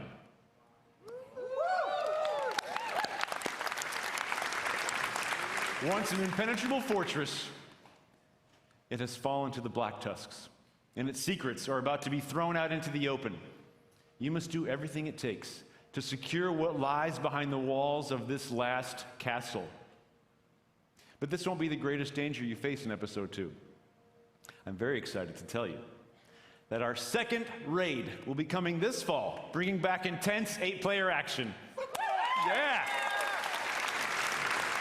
Watching you tackle the first raid was awesome, and we cannot wait to see what world records you break this time around. Now, this brings us to our third and final episode of Year One. What if rebirth was not about bringing the world as we know it back to life, but the opposite? One man holds that power, and humanity itself is at stake. Agents, it's time to engage in a manhunt.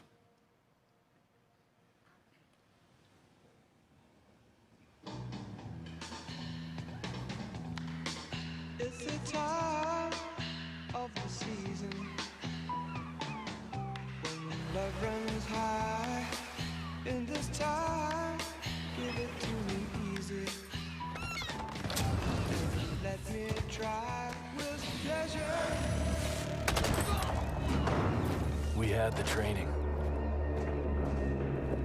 We fought to protect the weak. But training doesn't prepare you to hunt someone you used to call brother. He has left us no other choice. If we don't stop him, there will be nothing left to save. Holy shit, what about that? Man. Woo! I can't wait for that. Okay, one last thing. As you might know, we have been working on a movie. It will be directed by David Leitch, starring Jessica Chastain and Jake Gyllenhaal. Well, today, I'm proud to announce that we will be making the Division movie with Netflix. More to come on that in the future. Thank you very much. Thank you.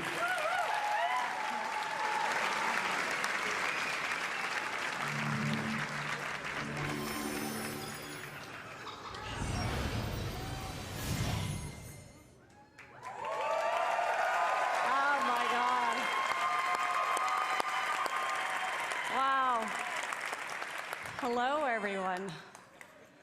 I'm Brenda Panagrossi. I'm Vice President of Platform and Product Management. Ubisoft has been creating worlds for over 30 years. We have the most diverse library of games, and we're about to make it even easier for you to play them. I'm here to announce Ubisoft's new subscription service on PC called Uplay Plus.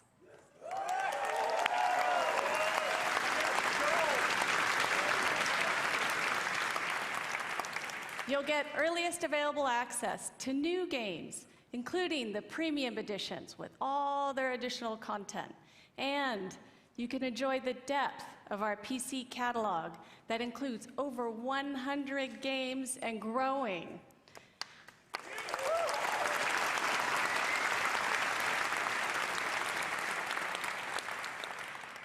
Uplay Plus will be $14.99 a month. If you sign up today, we'll enable free access for you in September at launch.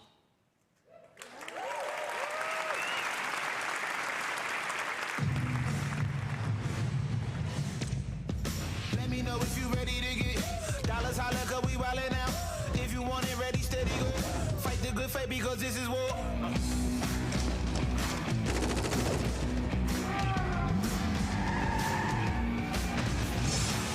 Born for greatness, man. Born for greatness, man. Born for greatness, man. Let me know if you ready to get dollars, holla, cause we wildin' out. If you with it, ready, steady, go. Fight the good fight because this is war. This is war. This is war. This is war. This is war. This is war. This is war. This is war. This is war. This is war. This is war.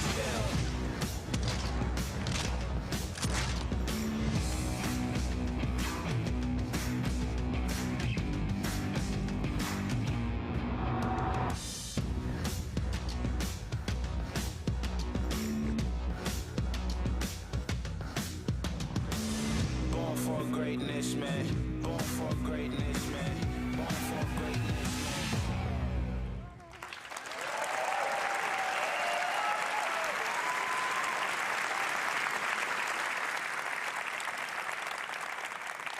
Wherever players are, we want to provide access to our games and services.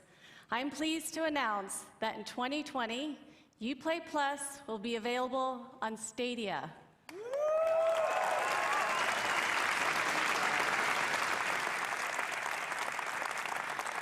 Stadia is the new generation gaming platform where you could play our Stadia games from any device.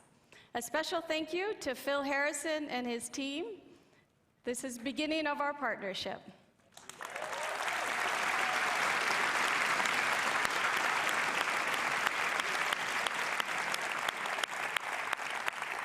Thank you so much. Have fun playing.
Hello, future champions. My name is Stefan, and I'm a proud member of the Roller Champions team. All right, come on, bring it up. From the get-go, our ambitions with this game were very clear. We wanted to create something new. We wanted to capture the intangible excitement of players preparing for the big game, the hype of team play and competition, along with the craziness of high-speed racing. So we started working on Roller Champions, a skill-based team PvP sports game that is as fun to watch as it is to play. A game in which you, the player, can create your own story as you roll up to glory. But right now I know how it looks. We showed you a trailer, and I got on stage starting my little speech. That's all well and good, but when will you ever get to play this? How about today?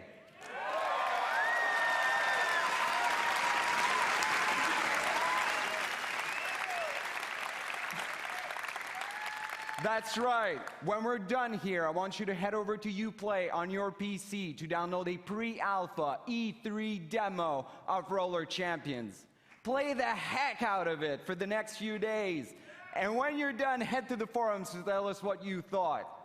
And you know what? We firmly believe that you will be screaming as loudly as our colleagues did when they first got to playtest it back in Montreal. But I can't just leave you with that. So here's a taste of what you should expect once you click that download button. Put your skates on, see you in the arena.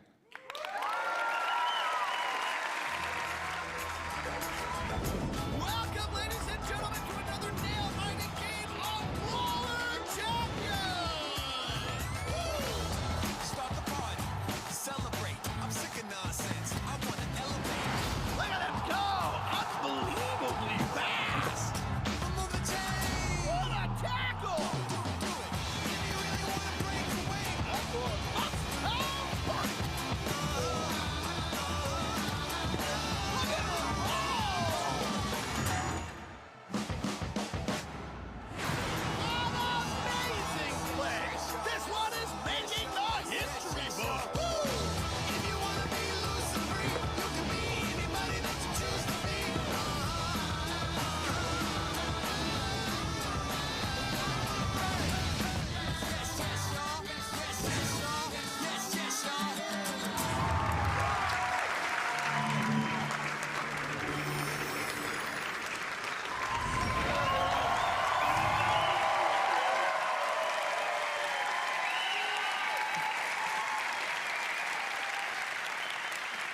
So first, I want to say thank you to...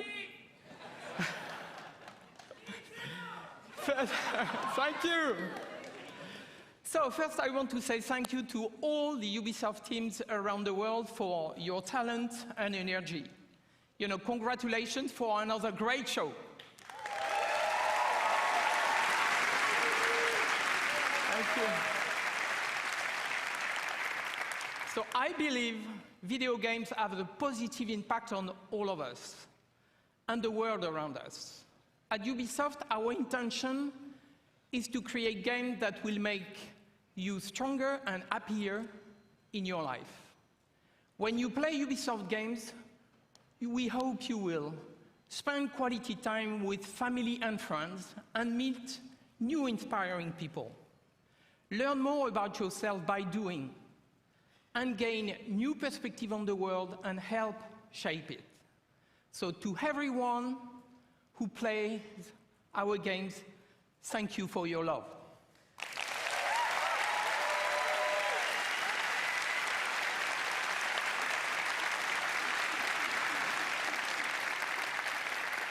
You push us to always do better and go further. So now, I'm very proud to announce a new project from an exceptional team in Quebec City. Please give a warm applause to Marc-Alexis Côté, who is coming to show you a sneak peek of his game.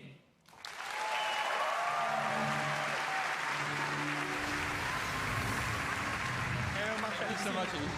Thank you. Hello, everybody. Over the last 10 years, I've had the chance to be part of an incredible team that has always pushed the limits of Assassin's Creed and shown us different periods of our past.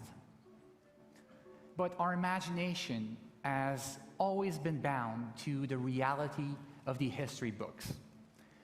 These past 4 years, our minds have lingered on a different aspect of our history: mythology.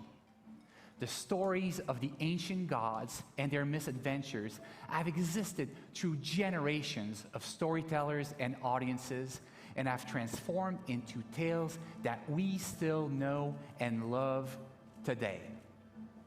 Now, these stories have shaped our dreams, inspiring us to build something new, something that transcends the limits that we have always set upon ourselves.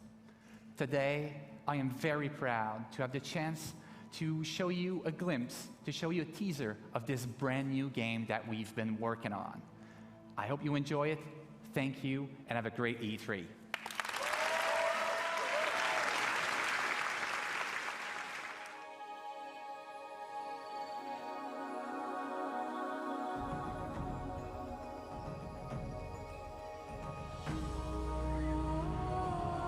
When heroes need help,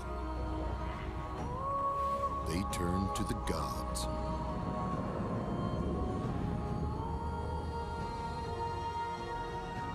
When gods need help, they turn to you.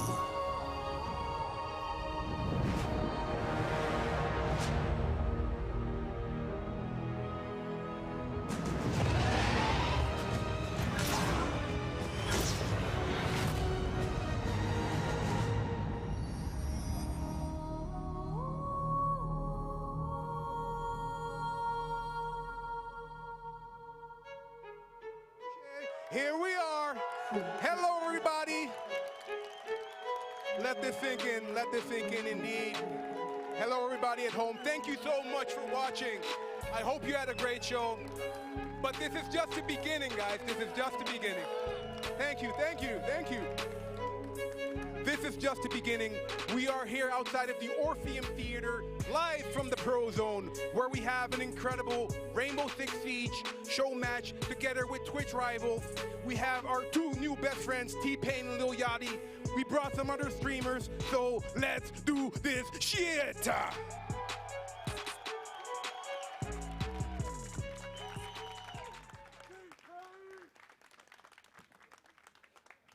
Okie dokie.